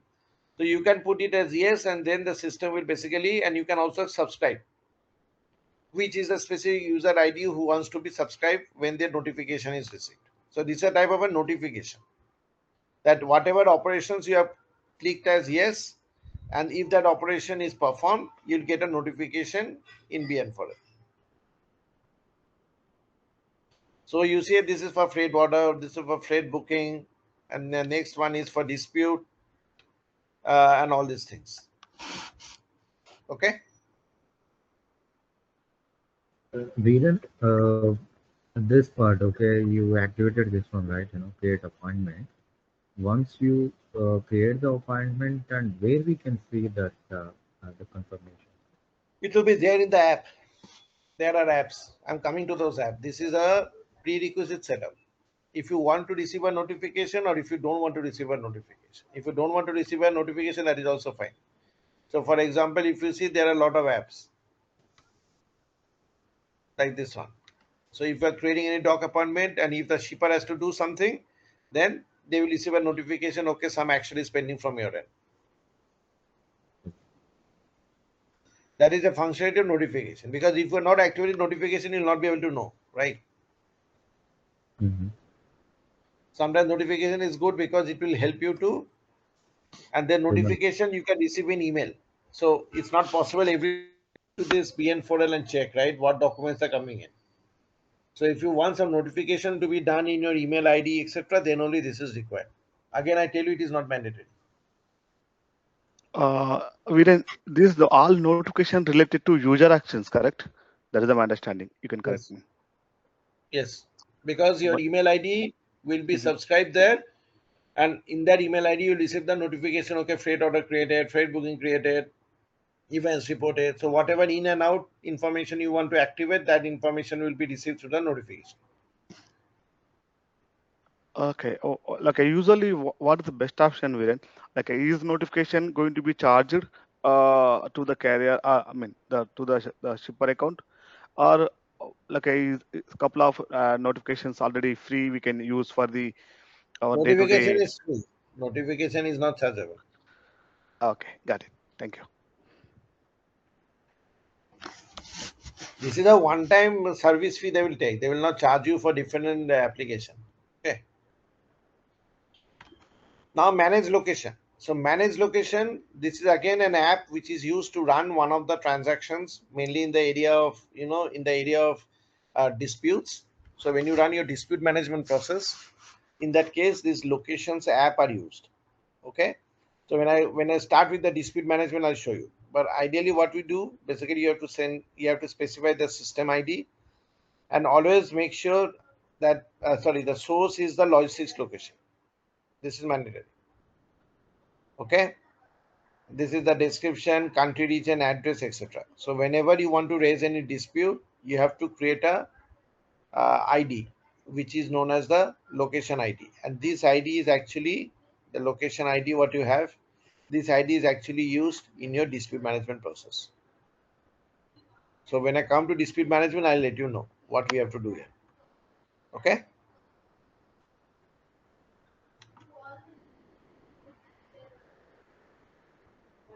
Discover business partner. Now this is important. So as I told you, once all your onboarding is done, right? What you have to do, you have to invite the business partner. Business partner means you have to invite your carrier. So this app means which carrier has already been invited. Suppose you see every carrier like Saudi Arabia Dammam. This carrier is being invited whose LBN ID is 746. This is already being invited, okay, whose LBN ID is again different.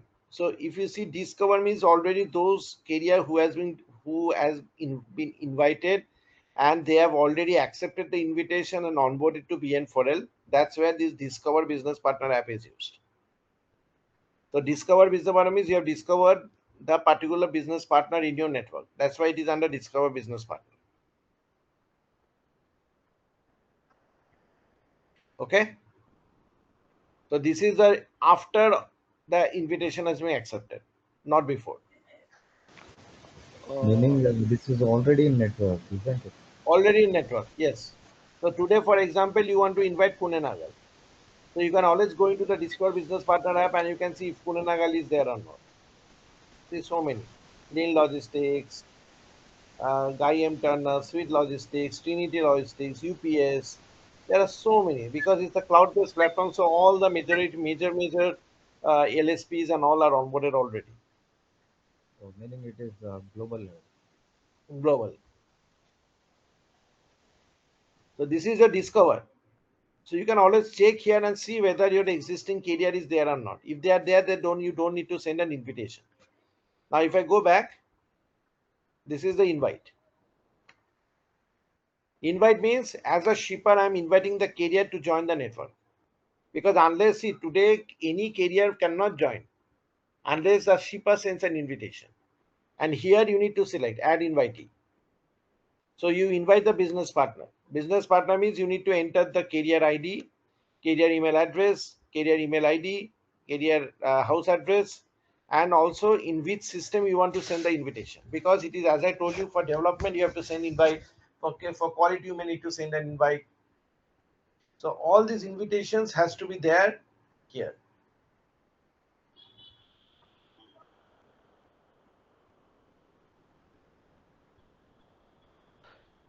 This is Viren, important. yeah, Viren, let me put my understanding. For example, shipper is a company Apple. We already FedEx is already onboarded through other shipper.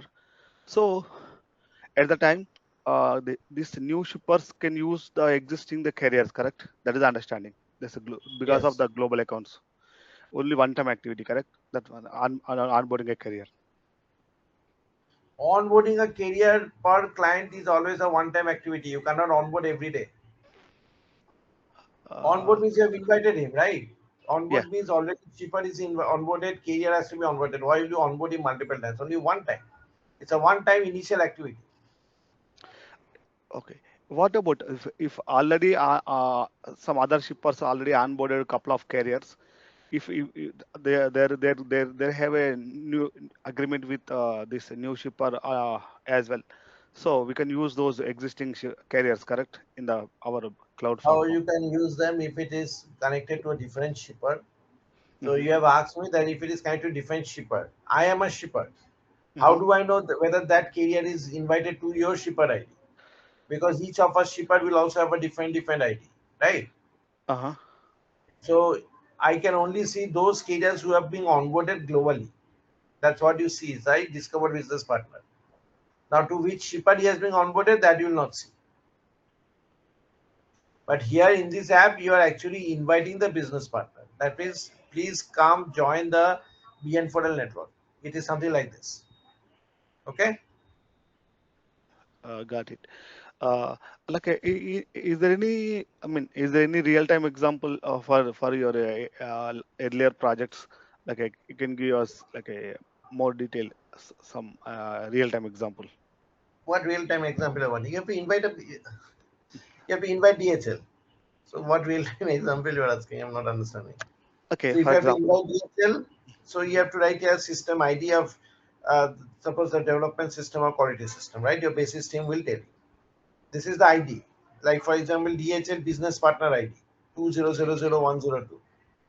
Sorry, this is this is the business partner name. This is the business partner email address. This is the business partner house address. They have to fill this up because you are adding the invitee. Invitee means the carrier to whom you are sending the invitation. I understood, Viren. Question is here. Can you open a notepad? I will give you my scenario. What how will happens? I mean, sorry, sorry to jump into. Ah. For example, here I have a shipper. Apple as a shipper here. Okay. Hmm. Uh, they want to onboard FedEx and UPS. Those are the two carriers in US. Hmm. So FedEx is already onboarded with Toyota shipper. So in that scenario, like what kind of things we have to do, what kind of things we have to ignore. If FedEx is invited to other shipper, how does it impact me? I'm not able to understand your question. You are your own shipper. You Hmm. like DHL, like UPS, they can be linked to multiple thousands of shippers, right? It doesn't make. Right. For me, I only want to see who are the carriers are onboarded. How do I know to which customer your FedEx is invited? How does it matter to me? I'm not understanding your logic. Sorry, logical question. Why you want to see that? You want to see whether this guy is onboarded in your premises or not, right? That is the only thing that is of importance or concern to you. I don't care whether this DHL or FedEx or UPS is connected to XYZ shipper, because your backend system and the other carriers backend system shippers will not be same, right? So I don't care. So meaning the same LBN ID, if No, we can use, right? no. You Then cannot use this. what is the significance of Discover business partners? The LBN Discover ID should business partner means whether that particular carrier is linked or onboarded already with your company or not. That will help you to understand the Discover business partner. oh, it is specific to our shipper, Yes, not to, yes, not to you. because you are So logging with your shipper ID, right? uh-huh. Okay. So in that case, if the FedEx is already having an LBN ID Ha, with the different shipper, ha. so should I invite again that Yes. See, I think you guys are not getting it. What is the meaning of a shipper? shipper is the owner of the business, right? Yeah. So shipper is a client for whom you have implemented TM. Mm-hmm. Correct? Correct. So then how come I can I can use the same carrier for one shipper, again the same carrier ID in the with you as a shipper? Is it feasible? Okay. Suppose you have two So clients. even You are an though, IT company. Just hear yeah, me out. even though Suppose you are an yeah, IT carry. company. Huh. So Suppose you even have though, two. Huh? Sorry. yeah, go on, go on. Okay. Suppose you are working in an IT company. Suppose you are working in Capgemini. I think some people said. Now Capgemini is implementing TM for two clients. One, for example, Tata, and another for Adidas. These are the two clients of Capgemini. Now Tata will have their own unique shipper ID, LBN ID, Okay. and this is again a separate LBN ID, right? How can you mix? How can you have one? Then against this, the carrier will have their own LBN ID, right? Carrier, for example, is DHL. Okay. Here also it is DHL. Okay. So when when Capgemini is implementing the project for Tata, right? The carrier here will not be of importance to him, right? He will only be focused on this. Correct? So Tata will have DHL with a different LBN ID, and Adidas uh, have a different LBN ID with DHL. Ideally, yeah, it should be in that way, or else what will happen if you use the same LBN ID, then all transactions will be under one carrier, right? So why will Tata take interest if you are creating a freight order for Adidas? Oh, Right? If so you are using the same LBN ID, it will be the same transaction through which it will be linked. Okay? You will not be interested, right? So that's why you should create a separate LBN ID. so depending upon the shipper and Correct. different carriers, different LBN IDs, right? So Okay.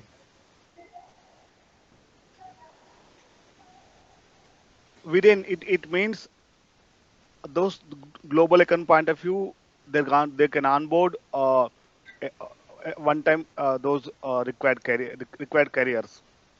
Huh. It's irrespective of the like a outside organization. They don't have any matter. What I mean to say, So like a yeah, yeah. So one Tata more thing I should. tell you. Mhm. Yeah. Finish, please. So one Finish. more thing I tell you. In case DHL is onboarded, suppose both are in Asia.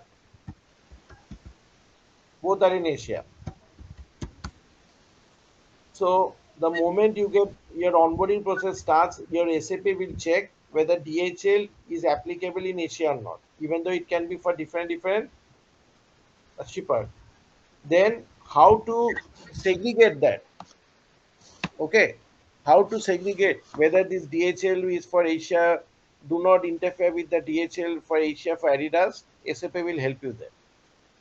So when you are sending an invitation in that case, it will read out to some ID through which is unique for this. But don't go into details of so much complexity. First of all, try to understand the the logical connection here. Okay. So ideally, it should be have a unique LBN ID, or else all your transactions, or else will be linked using one LBN ID, which will be problematic. Thanks, Viren. Thanks for explanation. Why we got it? Why I got this question, Viren? Ah, Every time we're talking about this is a global account, and unique account. That's that way. I thought it might be wider to the overall worldwide or region wise. That's why I See, raised it's the a flag. global. You're right. No, your questions is actually right. Okay, because it's a global account, right? Globally, then DHL is there. But you would like to segregate them because the moment you are giving one LBN ID, that means for all the shipper you can visualize all the freight orders. Then it doesn't make any sense, right? So in that case, what we do, that's the reason why, even though you have a global account, we break it down under sub account. And within the sub account, you segregate it that, okay, for this region, this is the DHL LBN ID. For this region, this is another DHL LBN ID. So you have a lot of factors to decide that. Okay. And if you see here one more thing, whenever you're inviting business partners, suppose you have got 40 or 50 carrier, rather than adding invite one by one, okay, you can basically download and upload. See, download an Excel template. So that means you can send this template and then you can upload. So see, this is the template for Excel. where you can basically, same thing, what you are filling up here, you can fill it up here. And then once you fill it up, you can upload through the browse mechanism. So this is only, and you can put a tick mark, don't update existing BP. In case you have by mistake put into the Excel, then don't upload. So system will do a validation check if already that particular carrier is uploaded on. Okay. Okay. How many ways we are going to onboard, Viren? Like one is the manual, other is the Excel import. It Is depends there on the any? volume. So there is no best practice. If you have got 40, 50, 60 carriers, then you use the Excel. If it is 5, 10, 15, you can usually do it also manually. Ultimately, it's the same. It's just how you are automating it to save time. That's it. Got it. But this is important, because if this is not there, and here you see discover. From here, before sending the invitation, you can see which are the carriers you are already onboarded. And you see these are connected, already connected to the LBN. Not connected means, that means the carrier's invitation has been sent, they have not accepted. That is the meaning of not connected. Okay.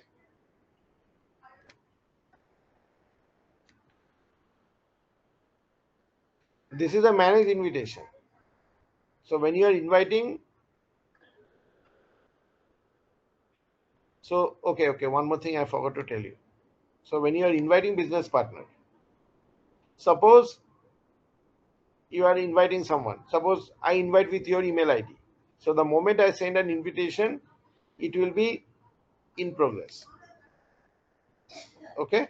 If you see, this is already in progress. This is the email address of this carrier. This is another, etc., etc. Once the carrier is accepting, carrier will receive an email. Once they accept, then the status comes to accepted. Okay. So here means that you can monitor through this app whether the carriers have accepted your invitation or rejected your invitation, or they have not accepted anything.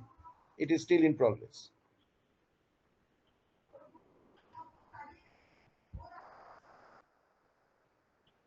Got it. Okay. So this is your invite business partner app, and same thing, manage invitation. So manage invitation app will give you a summary whether the invitation which has been sent have been accepted. So it's the same thing. They have given a specific app for this, or you can go inside here and see it. Configure partner connections. Now this configure partner connection means it is about the system connectivity. So for example, if you see here, this is the business partner value, this is the carrier one, this is the service. So here, when you click on create, you have to basically specify to which business partner you want to connect. Like you want to connect to any P44, project 44 carrier, you can select here. This is the networking ID. Leave it, this will not come now. Now this is the service. Service means basically here what you have to do, I'll not go here because this is mainly used for API. So if you are selecting BN4L, it's mainly used for API. So you can ignore as of now. Leave this.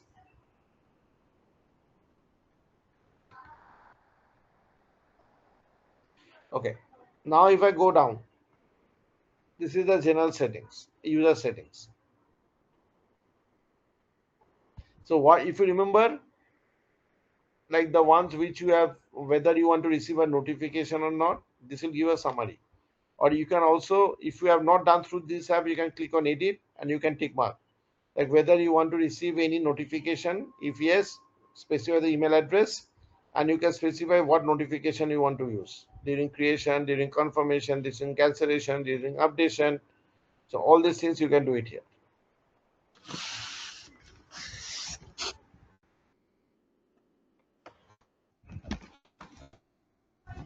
Okay.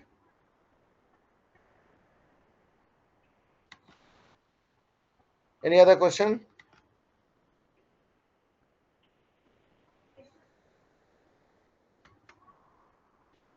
This is the general settings. Now these are the different ordering party. Can you tell me what is the ordering party? Who are the ordering party?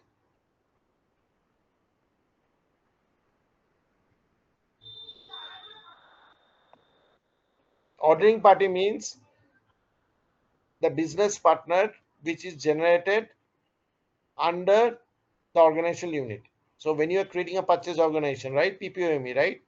In TM, you have a Yes. BPID generated. So those are the ordering party. And why you need this? You need this mainly in order to run the transactions for disputes and appointment. If you are not implementing dispute management or appointment, no need to do anything here. But this is important because you need to just click on add ordering party. This is required. So if you are not doing any add ordering party here, then your dispute and your appointment feature will not work. And you see here, you can also give the tolerances. Suppose if you are doing dispute, you can specify, okay, the disputes will work only if there is a deviation from this to this percentage or this to this. Either it's on percentage level or it's on amount level.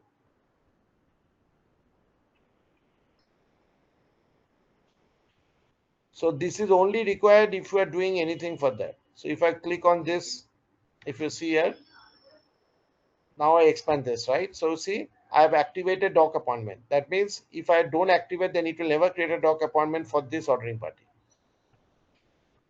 Settlement. Sorry, Viren. Sorry to cut you.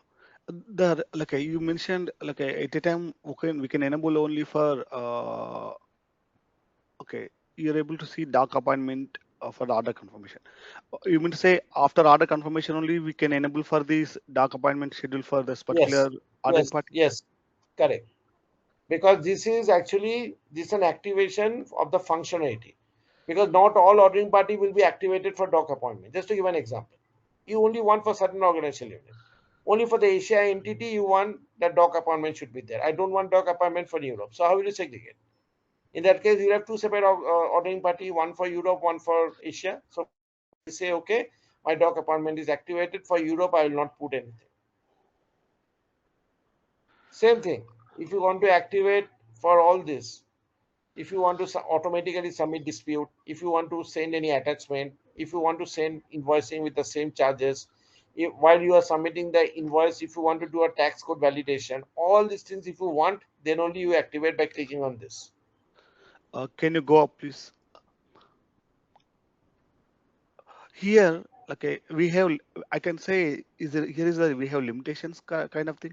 For example, I can go with only flight order creation time or flight order confirmation time. The only like I can't. These are the limitations, correct? That is my understanding. Yeah, when you want to trigger doc appointment, you cannot trigger doc appointment at both, right?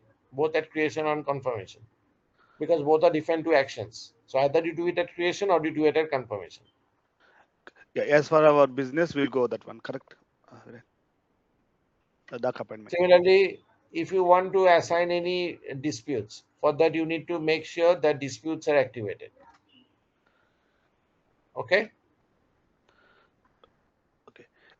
Sorry to ask you this one more question on the ordering party.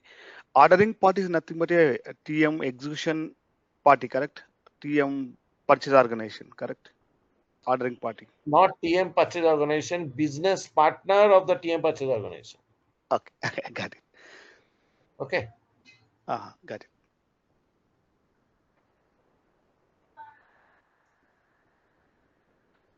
After creation, if you want to delete, you can also have the option delete.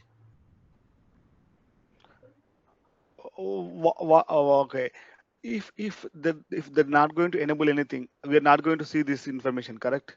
When we do Yes. those transactions. Yes. Yeah, I'm good with it. Go ahead. So like this, you have to create for multiple ordering party. Whatever ordering party, what feature you want, you can put it here. Settlement, tolerance group, approval.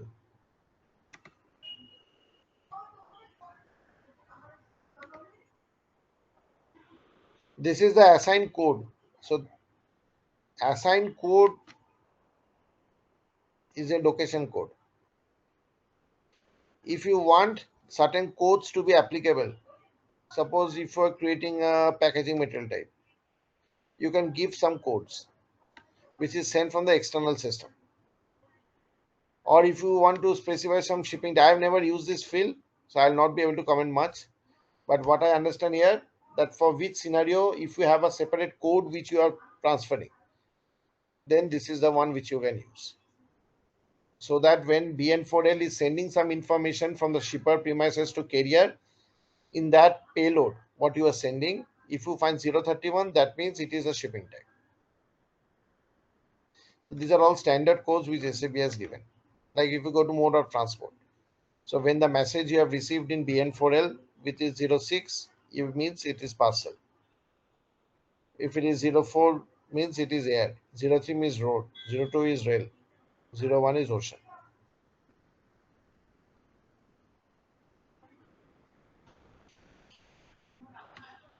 Okay.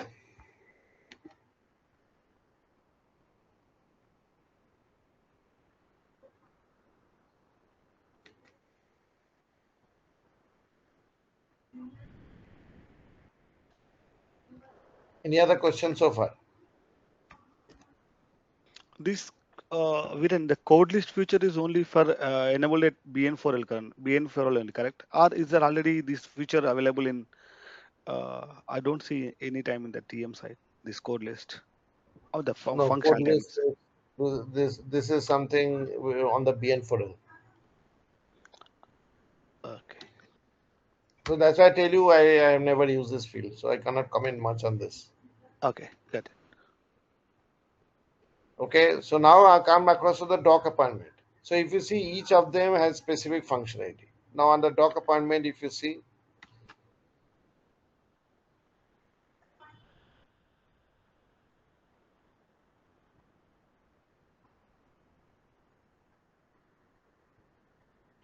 so whenever you are setting up doc appointment, make sure you have to set up loading point, you have to set up docking location.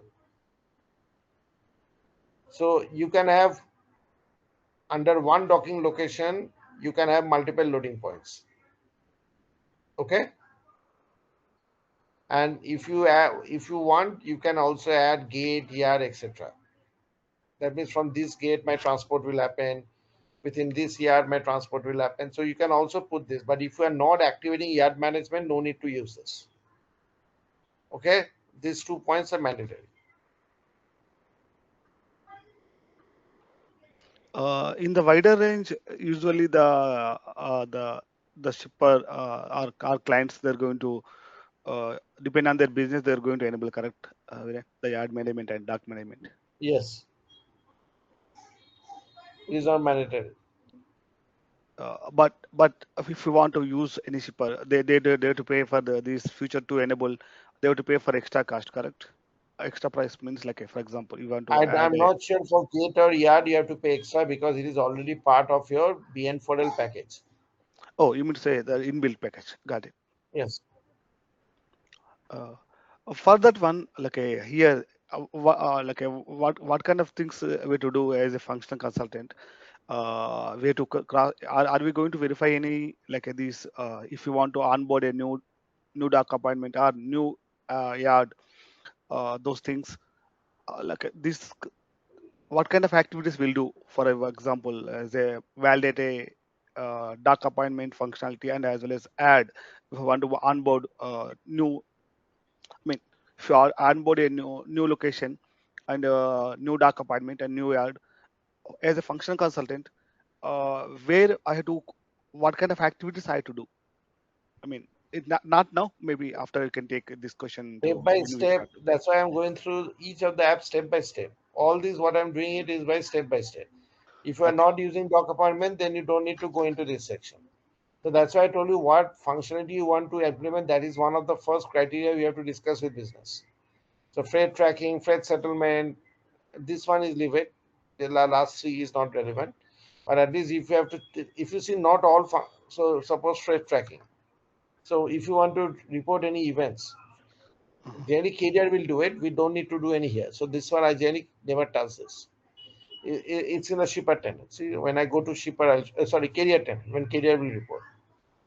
But if you go into this fetch settlement, there is another functionality called as charge code. This you have to do it from here. Okay, not a charge type. This is different. Charge code is different. Or in case in case there is any dispute and you need to approve it as a shipper, then the managed dispute has to be used. So it's entirely dependent whether you really want to use BN4L from shipper perspective, or you want to directly update and check it in the TM system. The SAP has provision for both.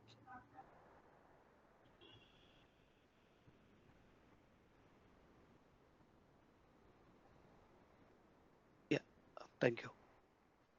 Okay. Same thing. Sorry, I was here. Gate and managed dog appointment. So these are the different locations where you want to maintain the dog.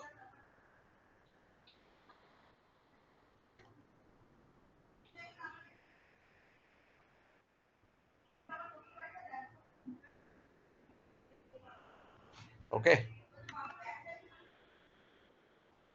And here you can basically go into the freight settlement, manage dispute.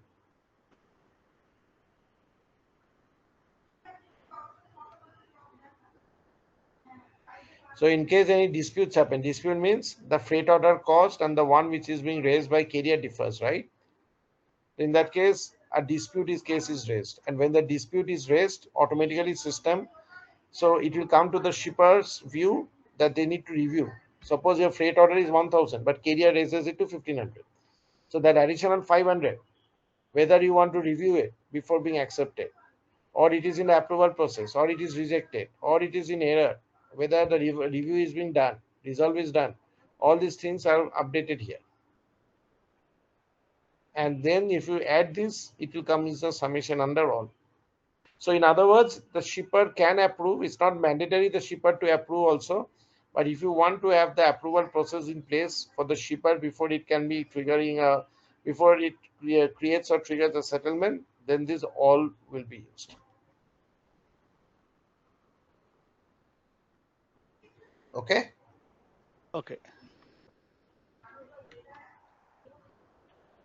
And this is one of the most important app integration. So whenever there is any update issue, update from TM to BN4L, TM to BN4L, or BN4L back to TM, always you need to go into these logs, because these logs will tell you what is the root cause. So yeah, I removed the date filter. Now you'll see a lot of logs will come up. See, 19, my God. So if you see here, this is the document freight order number against which the updates have failed to be sent to BN4L. Network to external. Network to external system means network here is BN4L network. External means outside BN4L. So that means some update has happened from the BN4L system, but it has not received the external system. And these are the scenario. Tracking means events. Settlement means disputes. You can also see what is the issue, why the update has failed. Status escalator means, I'll show you what it means. But if you go here, you can see the log details. You can also download the payload. This is the timestamp. So the exact analysis why the messages have not gone out, that can be triggered or visualized through the managed integration log.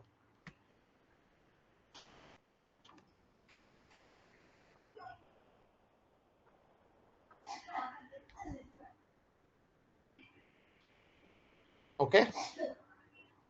So this is all about the shipper tenant overview I just gave you. Please note it's just a starting.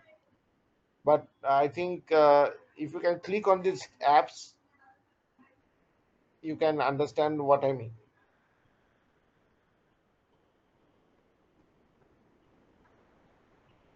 Any questions so far?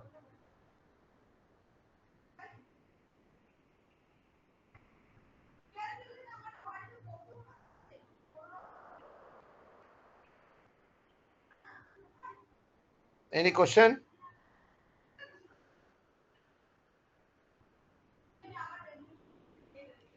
No, Viren. Mine. Viren, one question. So far, we only see the master data related activities here. There will be no configuration related activities in BN4. I have not started anything, my friend. Maybe what I started is just Okay. explaining you the apps. Okay, fine. Don't go into the configuration without you have to understand how this cloud-based solution platform connectivity works. Your configuration and all will work. If you don't understand this, it will never work. So all these things will come later. Okay. Okay. In all apps, we And only you can see reprocess also. We have a reprocessing functionality by selecting. Yeah, sorry, tell me. yeah. So far, we only see the master data related activities. That's why I assumed everything is linked Yeah, together. see configurations. Okay, configurations in BN4 is very, very limited. Again, I tell you, hardly any configuration you'll find. You see, this is a system. You don't have SPRO, right? It's a URL link. You just Mm-hmm. saw it, right? Right. Did you see any configuration? Yeah, nothing. No. Only thing is that, for example, for one or two scenarios, that configuration is in the TM side, not for any BN4L configuration. We don't do any configuration in BN4L. Okay. You mean to say Okay. we are going to validate the functionalities over here, correct? Yes, Once we're going it's to like a onboard.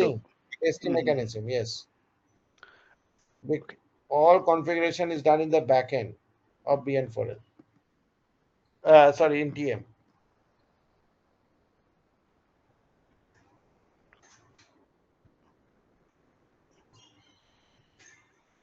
Okay. Okay, then I think we will stop here because probably I don't want to buzz you too much now on the day one. But the next day, what we will see, we'll see the onboarding part of Career. We'll see the different apps of Career, and we'll start with the freight order processing there.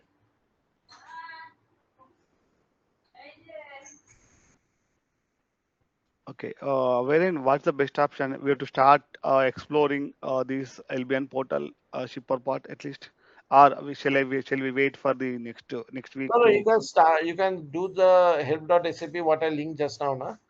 That part you can always do it. That is nothing that will not stop any of your thing because that is a Uh, prerequisite which you have to follow that help.sap only. There's no other way. yeah. Please, can you share Viren? Like, actually, we are first time looking to that one. Can you share that help link over here or in the Yes, WhatsApp chat? yes. I'm sending it 1 minute. So this is the link which you need to basically check.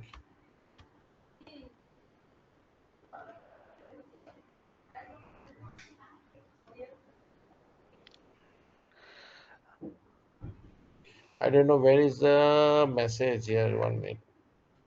Uh, are we going to use any WhatsApp group, Viren, or are we Yes. going to be connect here only? Yeah. No. They will connect you. Yeah, sure. I'm going to ask you to Navin to initiate a one WhatsApp group for Chat. I think our it's chat batch. option like that. Yeah. So if you see here, this is the link.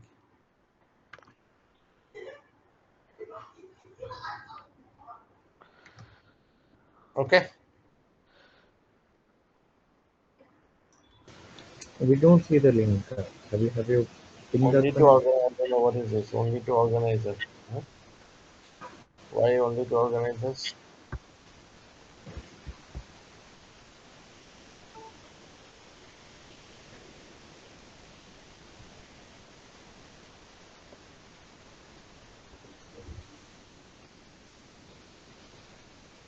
Uh,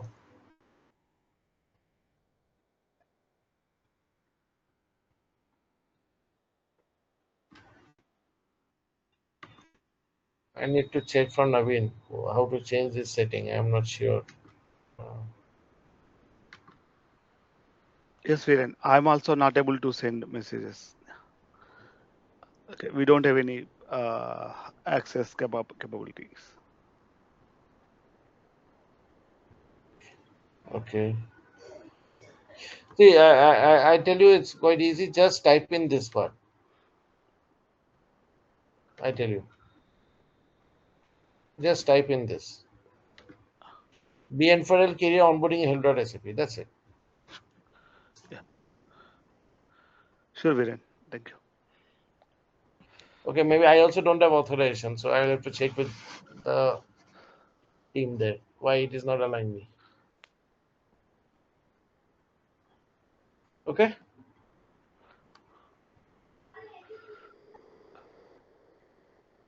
Any other question? Right now, no, Viren. We will go through Yeah, just go through this. about this. Only for the shipper. Don't go into the carrier now. So next week onwards, we'll start with the carrier and also we'll start with the scenario setup. Okay. Yeah, sure, Viren. Okay. Okay. Thank you. Bye bye. Thank you.